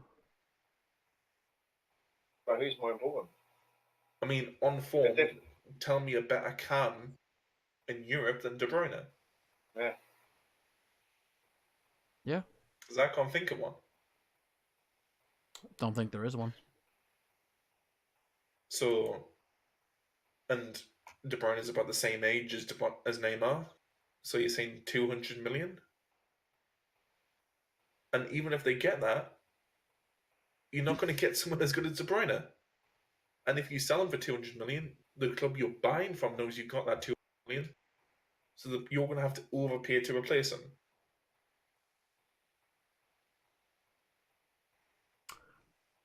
I don't know. Just a point I thought I'd bring up. No, it is a good point. But I think the more worrying issue for Man City is how to replace him. Yeah. Yeah. How to replace him, but also who to replace him with. They seem to really still hang their hat on, and I don't understand why. To be honest, I feel like he should have retired. To be honest, and take up some sort of coaching role, because I think it's a very similar situation to someone like Ledley King when he was yeah. I think his body's just trying to tell him, like, you can't do it anymore. Please stop. Please. Yeah, I think this is the summer he finally calls it. I think he's leaving on he's leaving on the free in the summer anyway. I think his contract is up and they're not renewing it. Does he call it, or does he go off to China? Or America. He'll probably do a season in America or in China. Oh my God, he just gets picked up by the same team that picked up Fellaini. Just one massive money move. How old? He's 32. That's not even that old. He's 33 in April. He's still got a couple of years in him. If he can stay fit, bring him to the Red Bulls. It'll be interesting company. I hope he does well. In his endeavors. A couple of years ago, he was considered the best centre back in the Prem, but I feel like he's very far from that now. Those days are long gone. Yeah. I feel. As far as transfers, like you said, I would give him a 3. They brought in one player. Yeah. And in my sense, they paid an extortionate amount of money for someone who's warming up a seat on the bench. Who is already... He's a good player, but a player they didn't need. And a player who they're not using. Not even like not using to his ability, not using at all. Yeah. Performance. Performance. I mean, to be fair, we did say give him an inform and it'll fix everything. It did. Yeah. And we said the same thing about Sterling, and my God, did we call that correctly? Yeah, performance. Transfer, I'm gonna give him a 3. Performance, I'd probably give him I'll give him a 6 or 7. I'll give him a 7. Expect this from them. I'd say the same thing. That's the same thing. I wouldn't have expected anything less. 4 losses at this stage of the season. No. At the end of the season, let alone this stage. Yeah, no. I would not have expected. Saying that they are top of the table again, having won today. Yeah. But they're also a game ahead of everyone. Yeah, Liverpool have a game, man. Moving on to Dom's second favorite team. Fucking hate Man U.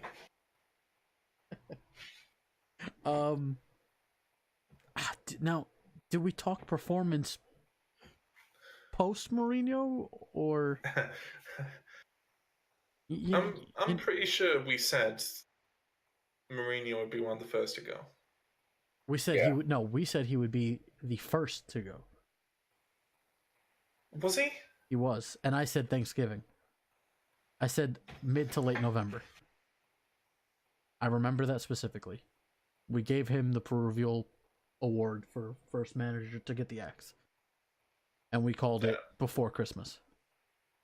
Which I think it shows Mourinho left. As soon as Mourinho left the first transfer window, Fellaini leaves. I mean, it's kind of like you have a favorite teacher in high school, and the teacher gets fired, and you just get picked on by all the kids in class. And he left as soon as possible. I just don't think they was ever the right fit for each other. Man United and Mourinho. They're just two completely different entities. Yeah. His style of football is not the Man United way at all. It's not what they're used to under 20 odd years under Alex Ferguson.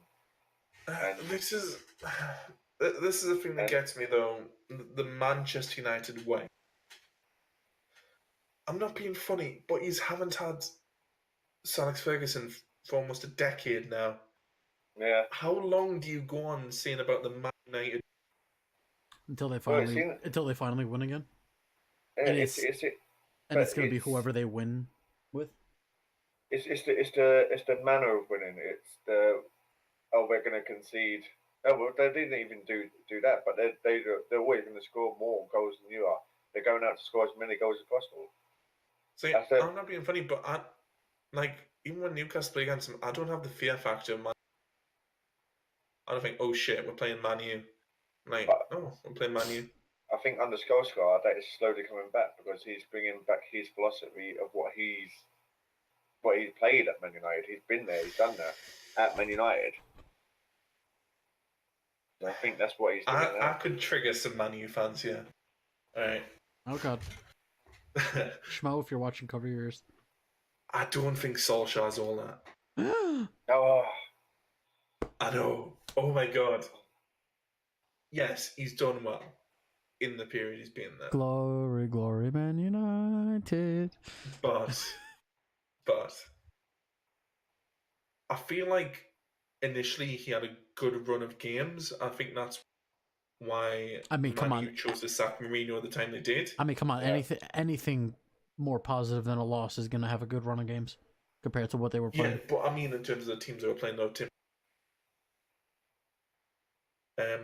games they would expect to win, and the only team they've played, top team, they were very lucky to win it. If they didn't have De Gea in goal against Spurs, they would have lost about 6-0.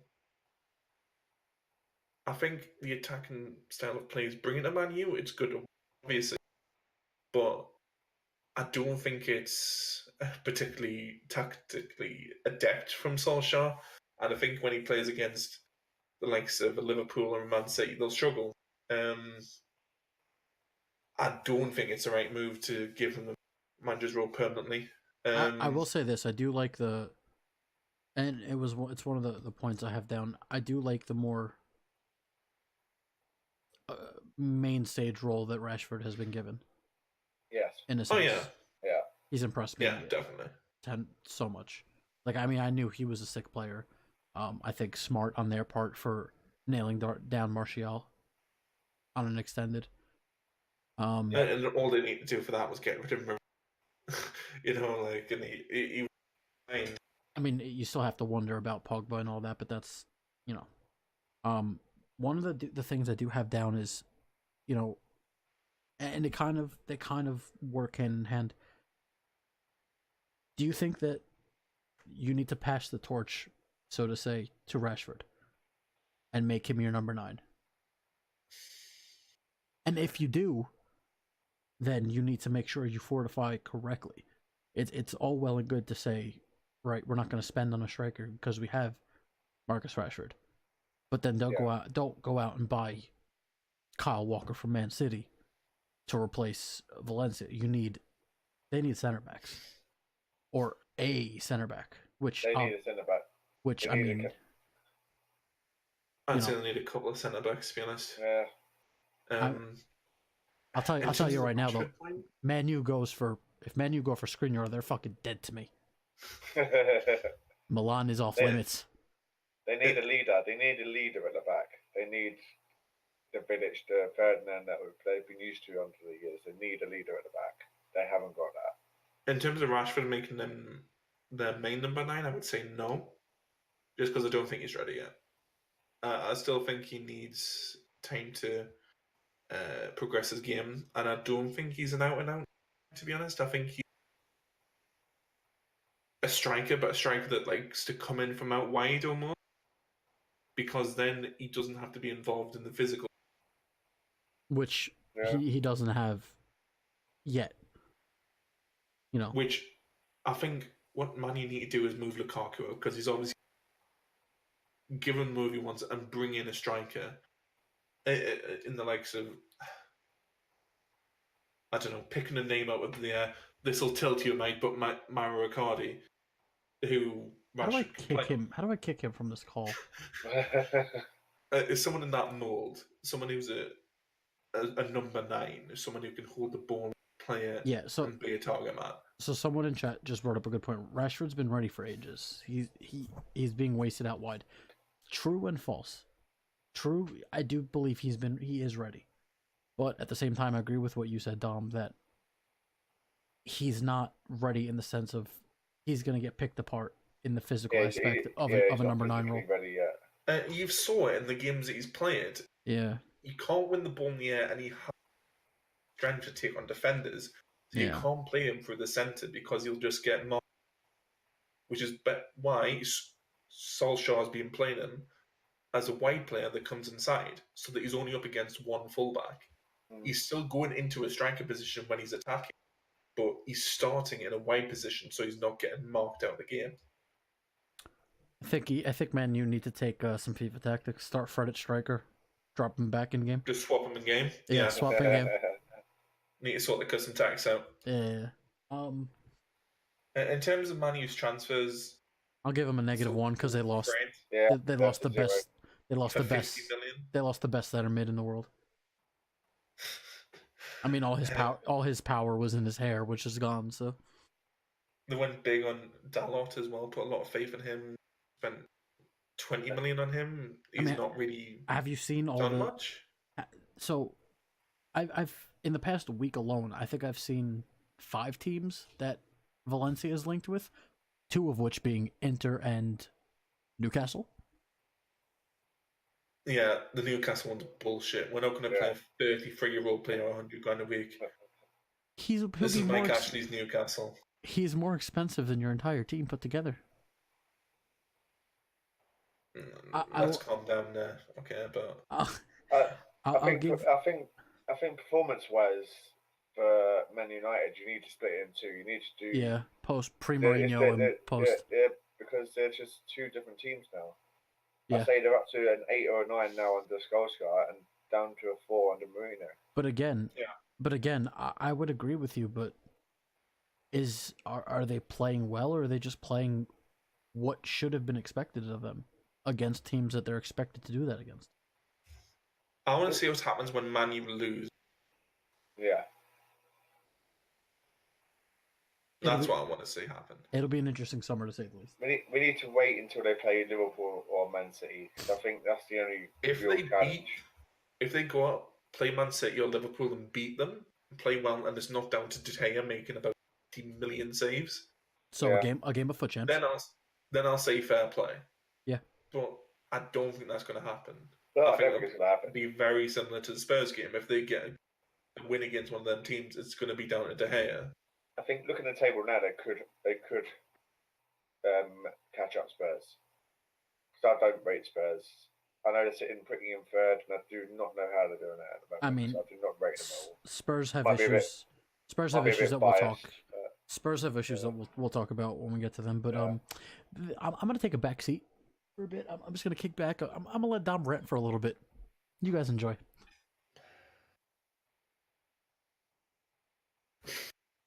Newcastle. 1 out of 10 performance. Well, take a deep breath. Breathe. So, where do I start? Jesus Christ. I found it easier to talk about other teams as I got to my team. Where do I start? Alright, we'll start with transfers. We finally broke our 13-year transfer record. Who I think will be a good signing. But I think we needed to hit the ground running, so we took a bit of there. We signed Yoshinori Mutu, who's not really done anything. Federico Fernandez for about 5 million has been a good signing. Getting Dubravka permanently in the summer was a massive signing for 4 million. Fabian Schär's been very impressive for 3 million. We've got Rondon on loan, and if he gets injured, we're screwed, basically. We got Antonio Barreca on loan from Monaco for the rest of we signed Ki-Sung Young on a free from Swansea. I think that was all of our signings. I'd say Newcastle are frighteningly reliant on Rondon for goal. If he gets injured tomorrow, I think Newcastle are screwed, to be honest, because then it's playing Hosselu until the end of the season. That's basically playing with 10 men. Same situation with Leicester and Vardy. Yes, yeah, pretty much. They're so heavily reliant on. And we've got Almiron now who can play as a striker. Newcastle, Inter, and West Ham. Unique fans for a podcast. Yes, very much so. That's why this works. I felt like it was a bit ridiculous that we didn't stump the money up to just buy Rondon outright. Instead, we had to do a stupid loan deal, swap deal with West Brom, sending Dwight Gale the other way. If we had Dwight Gale, Rondon, and Mutu as our striker options, I'd feel a lot more confident. Haslu's a beast, mate. So shit. We sold Mitrovic in the summer. I was not asked, to be honest. Did not like the bloke. I thought he was very overrated. But the entire team's built around giving them service, and then can't fucking stop any goals going in, so I'm not too worried about that.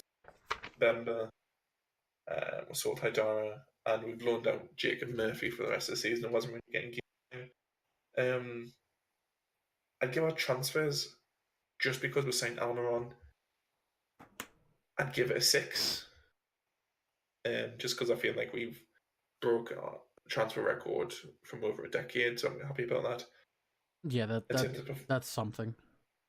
In terms of performances, though, it's been tough to watch this season because I feel like because we've had such little creativity and options, we've reverted from a 4-2-3-1 quite attacking style we were playing to a 3-back system with wing backs and basically playing like 5 at the back some games. I think Rafa's done well with what he's got. If we didn't have Rafa, we'd be bombed. Yeah, I think he's done very well with what he's got. He's obviously not had the funds. No, the team isn't as great as what it used to be. I mean, you used to have a fantastic team, and I think he's doing a fantastic job at the moment. And for me, you are where you should be. Like in terms of performances, I'm looking at it a bit different. Obviously, I'm a fan, so I'm looking at it from a inside perspective. I would say the performances the players are putting in, I'd say an 8, just because I feel like they're performing above themselves as to what they actually are. Yeah. That's what I would say. Now, a point that we brought up earlier is like, I forget exactly what team we said it for. It might have been Arsenal, actually. Where, like, having so much money tied up in one player, whereas some teams, Newcastle in general, speaking on them at least, where they have what they've done with the budget they have compared to what some other teams have done. So like Fulham, for example, I feel like if Newcastle had the budget that they had, or spent the money that they did. If you give Rafa the budget of an average Premier League team, I honestly think would be top 8. Yeah, honestly think I would trust Rafa with the money. I would 100%, because I feel like you see the money spent bringing people like Fabian Schär, who's been brilliant this season. We paid $3 million from Deportivo La Coruña, got relegated. Dubravka, who was sitting on Sparta Prague's bench, we got him out of nowhere, and he's a brilliant goalkeeper. Apart from this fuck up against Spurs, but we won't talk about that. He's, for me, one of the best goalkeepers outside the top 6 teams in the Prem. Maybe I'm a bit biased, but I think his performances have shown that. It'll be interesting to see if you guys manage to stay top, and I do think you will be able to hold out top flight for next season. I think you're safe. It'll be interesting to see what you guys manage to do with whatever money you get to spend. Yeah. The key thing is Rafa's contract. His contract's up at the end of the and I feel like us signing Almiron is sort of the board's step to say, we want to try and keep you here. And this is like the first step towards it. So hopefully giving him a very solid option. I think the board needs to do more in terms of assurances, but he wants to say, he says he feels the same connection with Newcastle as he did Liverpool, and he absolutely loves the club. I think he'll stay, honestly do. I think he needs to spend money in the summer. Yes. I think they need to get money to spend. Apparently the board have said though, because we got money in the bank, what the board have said is, you sign up to a contract with us, you'll have a lot more money to spend. It almost feels like they were trying to take a strategy of, we'll keep the money until we know he's in for the long haul. We'll keep the money, and if we bring a new manager in the summer to try and like sort of slow down the fan backlash and shitstorm that would happen if Rafa left, we'll back the new manager and give him a shit ton of money to spend, which would not fly with the Newcastle fans. Yeah, because we fucking know what they would be doing. Yeah, because they would simply look at it as, well, where the fuck was this with Rafa? Yeah. I mean, personal feelings for shit Nitez aside, I have my own personal disdain for the man. I think he needs to take a very short walk off a very, very, very tall bridge. That's just me. But yeah, I personally think, like you said, if they do get him down, and from the sounds of it, he is just right. He's well and ready to commit to West Ham. I'm very, very interested to see what, considering what he's done with the little budget he's had, I can't wait to see what they do this summer. I think West Ham's going to be West Ham. What team am I talking about? I think Newcastle is going to be a very, very different looking team at the start of next season. I hope so. I hope I never have to see Hoslu play again for us next season. I mean, I'll give you guys, for Almiron, I'll give you a 6. Yeah, I'll agree with that as well. Performance. Again, it's one of those, like, it's just one of those situations where, like, for the budget you had, and like, considering we're still in profit for this season in terms of transfers by $1 million. Like, for the profit you had and like everything else, I do think, maybe I would give you like 13th, 12th or 13th. Like, I think that right now. I think that would have been a better representation. But again, everything that's happened, I do definitely think you're safe. But I'll give them like a 4 for performance. I would. This is where I'd expect him to be, around just above relegation all season. I can't see them going down, and I think Rafa's doing a good job. So I would go for about 5. Is that based on our spend, or is it based on that's based on the performance. That's based on the performance. I don't think you have a good enough squad, and if you had a different manager, I reckon you'd be in the bottom three. But I think because you have Benitez, he's done incredibly well with your team. And these idiots that come out and say, I think early in the season when we're struggling, saying we should sack him. You need to give your fucking head a shake, because he's the only reason we've got a chance of staying up this season. Yeah, I think any other manager would have given. Would have got his 10th last season with the squad we had. I think any other manager would have given up at this point. It was close to leaving in the summer, wasn't it? He was very close to leaving. Yeah, like, this is a manager that's won the Champions League, won everything wherever he's been, and he stayed with Newcastle when the fucking Championship. Not everywhere. Put his reputation on the line. Not fucking many top class managers would do that. No. That's why I've got a lot more respect for him than a fucking Mourinho or Pep Guardiola, because you wouldn't get that doing that. I fucking love Rafa. What would you Enough said. What would you give yourselves, unbiased as possible, transfer and performance? Transfer 6. Performance. If I was looking at it from an outside in, I'd say 5. All right. So we're all for the most part on the same page. Mm-hmm. Southampton. Jesus. It's an hard one because they haven't got the squad. I feel like they went though from a team, I think, basically guaranteed relegation to good chance. But after Ralph Hasenhüttl has took over, I think he's very much improved them. Is that not new manager syndrome?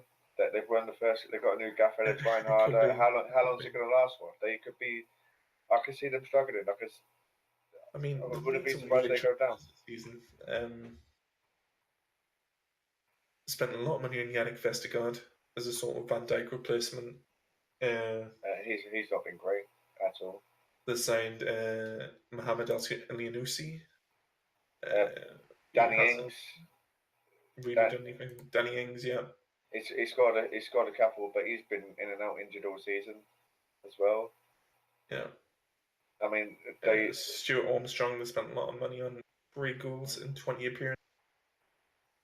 It just haven't been great. They've sent Cedric Suarez out on loan to Inter. Don't understand that one really. Solid player. Who they got at right back to replace him? I don't think they do have anyone at right back to replace him. I think they've got such an injury-prone team as well. They've got Charlie Austin up front, Shane Long, Danny Ings. They're all prone to injuries. Redmond's prone to injuries. Bertrand, the left back, is prone to injuries. I think if 2, 3, 4 of those players get injured, they're going to struggle. And I think Southampton, looking a few years ago at their model when they Adam Lallana, Ricky Lambert, people of that ilk, and they were always signing good players to replace him, I think. And I remember people saying at the time, and it's true, you can only sell your best players for so long, to where it stops working. Where's that money gone? Where's the money gone that they look at signings like Johnny Passy, Florian Gardos, who else is here? Wesley Howdett, Guillermo Carrillo, where was he? That winger, what was his name? Buffal. That's about 100 millions worth of players there, if not more. With no production to show for it. I will say this: I don't remember exactly what we pegged them for, but it definitely wasn't 5th from the bottom, 4th from the bottom. Before this season, I would have given them. I would have given them mid-table. Mid-table, yeah. I just didn't seem to work with them. I mean, for the actual transfers, I would probably give them a 6, but performance a 4. I wouldn't put that high. I think they spent money, but they spent it on poor players. To be honest, I'd give them a 3 in terms of transfers and a 3 in terms of performance. I'd agree with you, Dom. I'll probably even go down to 2 or 1 for performance. Yeah, yeah. I almost said a bad word looking at this team. Tottenham. Right. What's happening with Spurs? Right. Did they do something, Mike? I will book a flight tomorrow and come kick your ass. I mean, right. Let's do the quickest part of this. Transfers. Didn't do any. Right. Performance. Yeah. The first team in Premier League history not to sign a player in both windows. Yeah, it's terrible. It is terrible. And it's not like I don't buy this bullshit as well. I think our squad is very good. We're not going to improve us. Bollocks. Every manager thinks they can improve their squad. I think it's down to they don't have money. The stadium they're buying costs them 3 times what expected it was going to. And Pochettino's basically been told you don't have any money to spend. And I could easily see him leaving at the end of the season. Yeah. With the Real Madrid situation going on, they haven't established yet the one for long term. If I was Pochettino, I'd question what's going on with him if he doesn't leave. I mean, because he could do so much better. You need to look at it as knockout stages are starting within less than a week, I think, a week or so, right? Yeah. You have. I wouldn't say a fight, for third. You're 7 points clear of Chelsea. You're probably not going to make any late season pushes for first or second. And they are only 5 points off. Yeah, I was going to say, and this was something I want. You were talking earlier about Man City champion. Spurs aren't in the Champions League. Yeah. They could just keep plodding along. No one really knows. Yeah, it's true. Space, I mean, you also have to look at it as with Harry Kane. And Dele Alli injured. Is Son their striker? Is Son their, they're like, who? The Spurs did look very toothless. Because realistically, they were playing Lucas as a striker at the start, and he missed about 2-3 really good chances. Yeah, sounds like my Lucas before I quick sold him. Honestly, I'm trying to be as unbiased as possible to Tottenham because I can't stand them, but I don't know how they're up there. I didn't rate them before the season. I didn't. They didn't do anything in the transfer window. In my eyes, it's a bit of a miracle that they're up there. I'm trying to be as unbiased as possible, but I think it's simply down to Chelsea and Man U being too. Yeah, I think that's the only reason why. Yeah. Because the 3 teams below them have been so much worse. It says a lot when Wolves are the 7th team. Exactly. We'll get to that. We'll get to that. And with Tottenham as well, I can't see it lasting. I can't see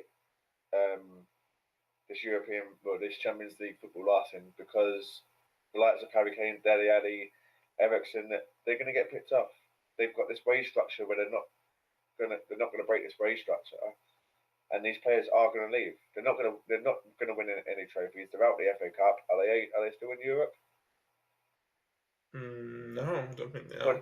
Pochettino literally came out a couple of weeks ago and said something along the lines that winning trophies makes you an arrogant team, or something along the lines like that. Yeah, something like winning trophies is for egos and stupid. He would rather finish top 4 than win the FA Cup. In my eyes, that is wrong. That is wrong. Yeah. Are they still in the Champions League? Yeah, they're still in Champions League. They knocked Inter out. Tom. Oh yeah. Oh yeah, that's right. Hi. They're not going to win. They're not going to win the Champions League. No, they'll be lucky if they make it past the knockout stage that they're in. Exactly. And they have Dortmund, who, for those of you who might not remember, I think they were clear by 20 some odd goal margin in the group stage. Yeah. I think this top 4 run they're going on, this beating Arsenal run they're going on, isn't going to last long at all. Not with the likes of Harry Kane and Dele Alli out. Not if they don't sort out what they need to sort out. It's a Dortmund that's lost one game this season and has a 7-point lead over second place in the Bundesliga. Yeah. And that's not even Bayern Munich. They're Bayern Munich. Second. It's Gladbach that are second. Yeah. Bayern Munich are third. Yeah, Bayern's not a... Yeah. I just... I don't think I came across very fair to Tottenham then. I'm not going to lie about it. I think Poch is gone at the end of the season. Pochettino said an interesting thing a couple of weeks. But he said he'd be happy to commit his future to Spurs for the next 10... No, he said he'd be happy to be at 10 years under the right model. He also talked about Arsene Wenger and saying that you can't follow that model that was under Arsenal, comparing it about the stadium build. And that says a lot when you're bringing up Arsene Wenger in his situation as the Spurs manager. And that says to me that he's not happy. With his comments the other week about rather finishing top 4 than winning the cup, look what happened to Arsenal. They was happy getting that top 4 every single year, and now they're struggling to get back into that top 4. So that's what they're happy with. Yeah. They're not winning any trophies or anything. If you don't aim to progress and stay still, you go backwards. Yeah. And that's what's happening at Arsenal. I mean, and it's going to happen at Tottenham. So, TB was basically saying there's not much that we could do with the current Spurs team. They do need to bring in a couple faces, but with no money, there's not part of after the next two more teams, 3 more teams.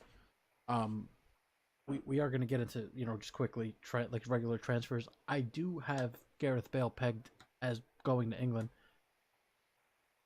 One of my first places where I probably would have said he would be going would be Spurs, but with what money?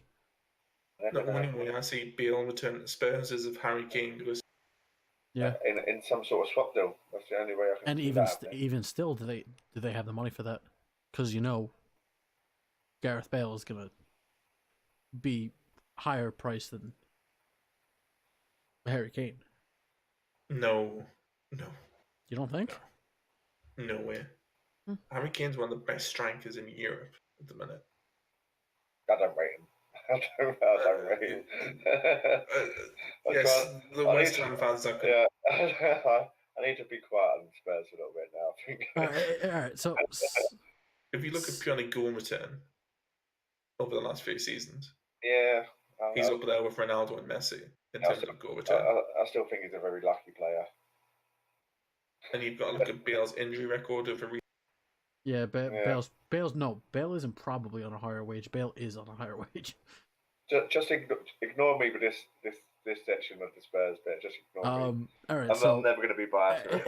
It's fine. We'll move on. We'll move on. Transfers, we're giving them a negative 0.2, and performance, we'll have to wait and see how long they last. To be honest. Yeah. Move on to Watford then. Watford's been very good this year. I'm very impressed with Watford this year. Yeah, they've been very good. I mean, they're like that. They're a little higher than mid-table. They had a really good start and then went a bit of a dodgy patch, but that's to be expected. They're playing a nice brand of football. They're bringing their youth through. I like what I'm seeing there at the moment. Yeah, it's positive signs. And they've kept the manager for over a year. Yeah, exactly. Well done to them. Delafeu's having a good season. He's looking like the potential that the potential he had at Barcelona when he was at Barcelona. Yeah. So yeah, I'd say the only thing that Watford haven't done this season is reinvest the Richarlison money. But I suppose, did they need it at the minute? No. I say for who they are or what They're not going to get in the top 6. They rely on Foster they and want they to be, Pereira led way too much. if they want to, be aim for the best of the rest, I think that's a good aim for Watford. Fair play to them. Yeah, I'm impressed with them and what they've done so far. I'd say transfers 4, just because I haven't really done much. Performance. Performance. I'd give them an 8. 7 or 8. Yeah, 8. I agree with that. Yeah. All right. Well, Dom, I think we're just gonna take a seat real quick. We'll let this next one just play out. We're on to West Ham then. Yep. Right. So, at the beginning of the season, I was quite optimistic. Obviously, got new manager in Pellegrini, and we spent £100 million. Obviously, broke our record transfer with Felipe Anderson, who took a few games to get into it, but has come on leaps and bounds and is one of our most influential players at the moment. The only problem we have this season is consistency. I'm happy where we are. I'm happy where we are in the table so far, considering we lost our first four games of the season. So I'm happy with 12th at the moment. The amount of money you spent, though, are you seeing a return in it? Yeah, well, for the amount of money you spent, I would expect a lot better than that. No, the season's not over yet. For me, after the first 4 games of the season, and we lost the first 4 games of the season, and we're still trying to play the Pellegrini way. And yeah, it takes a bit of adjustment, but we have come on leaps and bounds from there. We won 5 or 6 games in a row in December, I think it was. I would say considering considering the money, but also considering the start. You're gonna have to give Felipe Anderson some time to warm in, warm up to the league and all that. Also, Chicha hasn't been, the most. How do I put this? Good, consistent. Consistent. I wouldn't say consistent. He's just not interested. He's not interested in playing for us. And we've not treated him well. He's been on the bench since we signed him. He was supposed to be our main man, and we've not treated him that well. At the beginning of the season, I would have been happy with 7th to 9th. I thought 7th to 9th would be us, Everton, and Wolves, something like that. After the start, I'll still be happy with that. Right now, I mean, you have to remember. Has Arnautovic come back from injury, or is he still? He should be back for the weekend. But that's another thing we need to remember about the West Ham team is that how many players we've actually got injured at the moment. We've got Yarmolenko injured. We got, surprise, Jack Wilshere. Yarmolenko is also a player I forgot he was even. I forgot you guys had him. Yeah. I thought he was going to be, for the player he is, a dominant player. Yeah. So we have so many injuries. West Ham. I heard a lot of West Ham fans get really excited when they say Wilshere. Oh, he's a brilliant player. He's going to improve us so much. He's such a good midfielder. I'm like, is he going to play though? It's sort of important. I was one of those people. He is a good player on his day. When he's fit, he is a very good player. But when is he ever fit? He's like a better version of Owen Hargreaves. I feel like that's just West Ham as a whole right now. Like on paper, when you're fit, I would give you guys mid-table. 6th, 7th, 8th in that area. Literally have about 9 injuries. Exactly. He came to the Prem and vanished, but that's just West Ham as a whole. Yeah. So many injuries just did in their season. One thing I do say about the biggest positive about this season is Declan Rice. Declan Rice has been outstanding this year. For a 19-year-old, he has been absolutely fantastic. Our defence has been okay. It's just been disrupted recently. The partnership of Diop and Balbrenner is a good partnership. But since that's been disrupted, it's not been great at all. Not been great. last three games have been but apart from the Liverpool game, the last three games have been embarrassing to say the least. I would give you guys, I mean, for transfers, you definitely brought in players that, again, should have made a huge impact. But injuries aside, obviously the injuries fit into your performance rating. I would give you guys like a 7 for transfers. Performance. Yeah, I'd agree with that. I mean, performance, you can only do so much with essentially half your 22-man roster that you intend to put out, week after week. I'd probably give you like a 4 or 5, but that's with injuries included in that. And I'll try not to be biased on that. I'll agree with you with the transfers. I'll probably give us a 5, 6. That's fine. That's fine. I would be very interested to watch, like, the last month to 2 months, month and a half, just a full healthy West Ham, like in full swing, to see what they can do. I don't think I'll see that in my lifetime, mate. To be honest, yeah. I never think I'll see that. Okay, fine. Maybe like a 75% healthy team. Yeah. All right. For me, I'd say West Ham in terms of transfers have done well. Yeah. I'd give them an 8. Yeah. But I'd say in turning them transfers and performances, I'd give them a 3, just because of the amount of money they spent in terms of how that's reflected on the field. I don't. That's return enough. Is that taking? We're gonna fall out, Dom. We're gonna fall out. That's just my opinion. I feel like that amount of money spent higher in the league. No, I understand where you're coming from. I do. So earlier when we first started, I did bring up a dark horse team that I gotta say, me and Dom banged head on beginning of the season. Yeah. Like, I'm feeling about Wolves, man. Yeah. I think this, honestly, 10 out of 10 across the board. Yeah, I'll give them 10 out of 10. Their transfers were amazing for who they are as a club. And performance, I mean, they're 9 points behind Arsenal in 7th. I would love to see who would have actually predicted them to, like, I don't know. They've blown me away this season.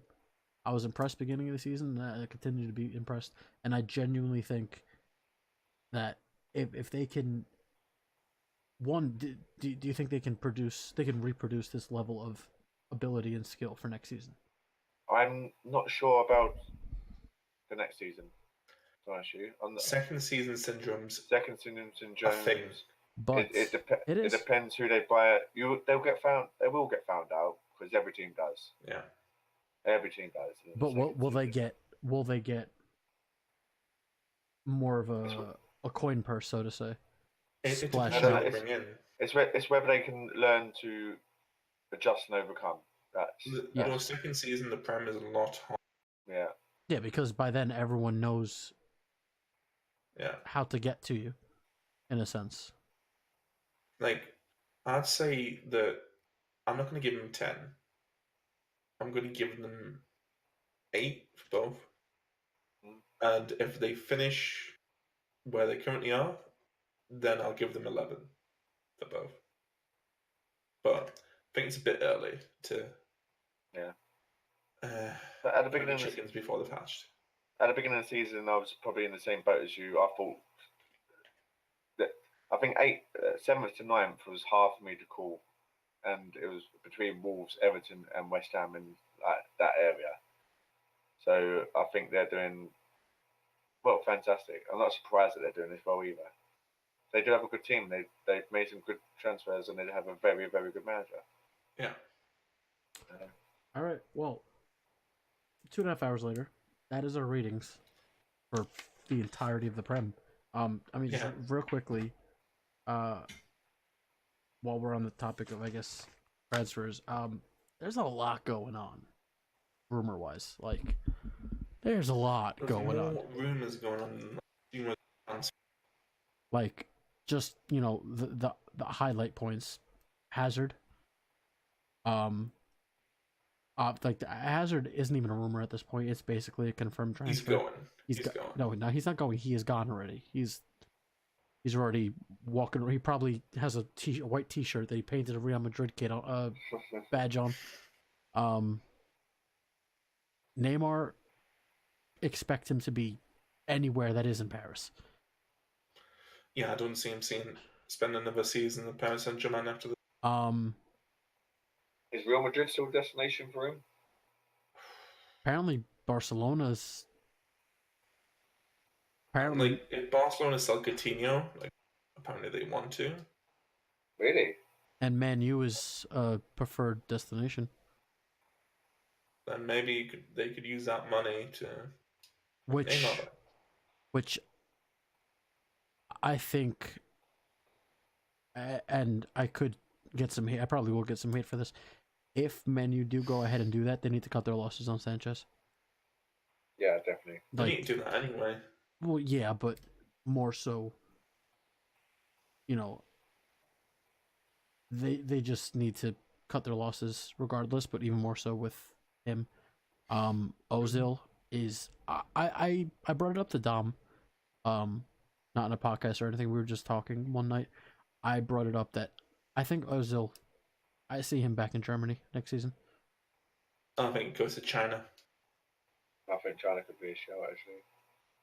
Only people can I think that's the only place, that'll match his wages.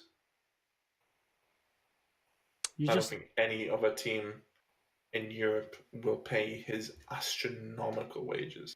Yeah, that's probably same with Sanchez as well. Yeah, I can see Sanchez going. Who's another one? James, I've seen. Apparently, Ronaldo's trying to get him because Juve needs anyone else. They need anyone I think else. James will only go if Dybala leaves. Oh my god, I can't. Oh my god, I can't wait until the end of the season. Actually, I can't even say that because, so in a perfect world, Spalletti gets sacked, Simeone finishes up with the Atleti, and comes to Inter, and just fucking saves us, please. Please, Simeone, I beg you. But I mean, I don't even get mad anymore when Inter loses. Like, I don't care, because it's just another step forward for Spalletti towards the front door. I mean, what other transfer, like off the top of my head, I can't even. Hazard, Neymar, Mbappe, he stays put. I don't think he goes anywhere. The Balotelli deal, was that a loan or was that a purchase? I think they purchased him. It was a purchase. Yeah. Okay. I think his contract at Nice got terminated. Yeah. Okay. So, because I did see something along the lines of him saying he wants to retire in Italy. I forget the name of the. I mean, he's still young enough. He's like 26. Yeah. He's still got time for his move to Italy. Yeah, he wants to retire with Brescia, Serie A B team currently that he started with. As far as in Italy, Perisic, he's probably gone. Whether his destination is Arsenal or not, still to be determined. Likely, probably it definitely does look more than likely. If we can manage to keep Skriniar and Icardi, I would love that. But I mean, honestly, if you get any more players, I'm just gonna rage quit Earth at this point. Like, rage quit life. Yeah, pretty much. I mean, yeah, like there's no point in even talking about FIFA. It's a broken fucking game. Go figure. Yeah, come on now. All right. I mean, yeah, I think solid 2.5 hour podcast. I think we literally. Yeah, that short podcast that was supposed to be something to throw out, right? I was supposed to stream Ring of Elysium tonight. I'm going to bed. It's 4:00 in the morning here. Oh, I know. I'm going to bed. I don't think there's no point in me going to bed because my kids are going to be up in about an hour's time anyway. Jesus Christ. I might as well just stay up. Well, that's us done. Going forward, I definitely do want to make this more regular. probably back to our Sunday time frame. That be grateful, guys. I pushed to bring this podcast back. All right. I'm not gonna lie. I woke up this morning. First thing I said, I really don't want to record tonight. I was so tired. I was like, I don't want to have to, because I knew I was gonna have to. Push this man so hard. I knew I was gonna have to do all this research at work, and then I was like, wait, I don't want to do anything at work. It's fine. I'm just here to make up the numbers. It's all right. Yeah. I told you we need a smaller club representation for the. Yeah. I mean, if we're that's going 15th in the league, doing you, mate. Yeah, I was gonna say a smaller club, but you went for someone who's above you. When's the last time West Ham were in the Champions League? When was the last time Newcastle won the World Cup? Shut up. Well then. Fucking Bobby Moore. Yeah, that's gonna be us done. As always, well, I want to say I would link one of Dom's videos down below, but we've yet to finish recording it. It's been like 2 weeks. To be fair, we were recording it and then EA took the servers down. We haven't had a good opportunity to record the gameplay. Oh no, we've had plenty of opportunities. I don't want to play the game. It's going to be a squad building versus around Inform Fabian Shah. That's going to be the video. Hopefully by the opportunity to record the gameplay. The teams are built. We just need to play. Yeah, the teams are done. Everything is done. We just have to get the motivation to go on FIFA, which I don't have. But yeah, hopefully. No, not hopefully. Sunday's episode will 100% be a full FIFA rant video because there's so much to talk shit about. The latest patch. Well, FIFA 19 2.0. God, I can't wait till FIFA 20. Well, that's gonna be us, boys. Appreciate it. It's been fun. And yeah, we'll talk to you guys next time. Peace.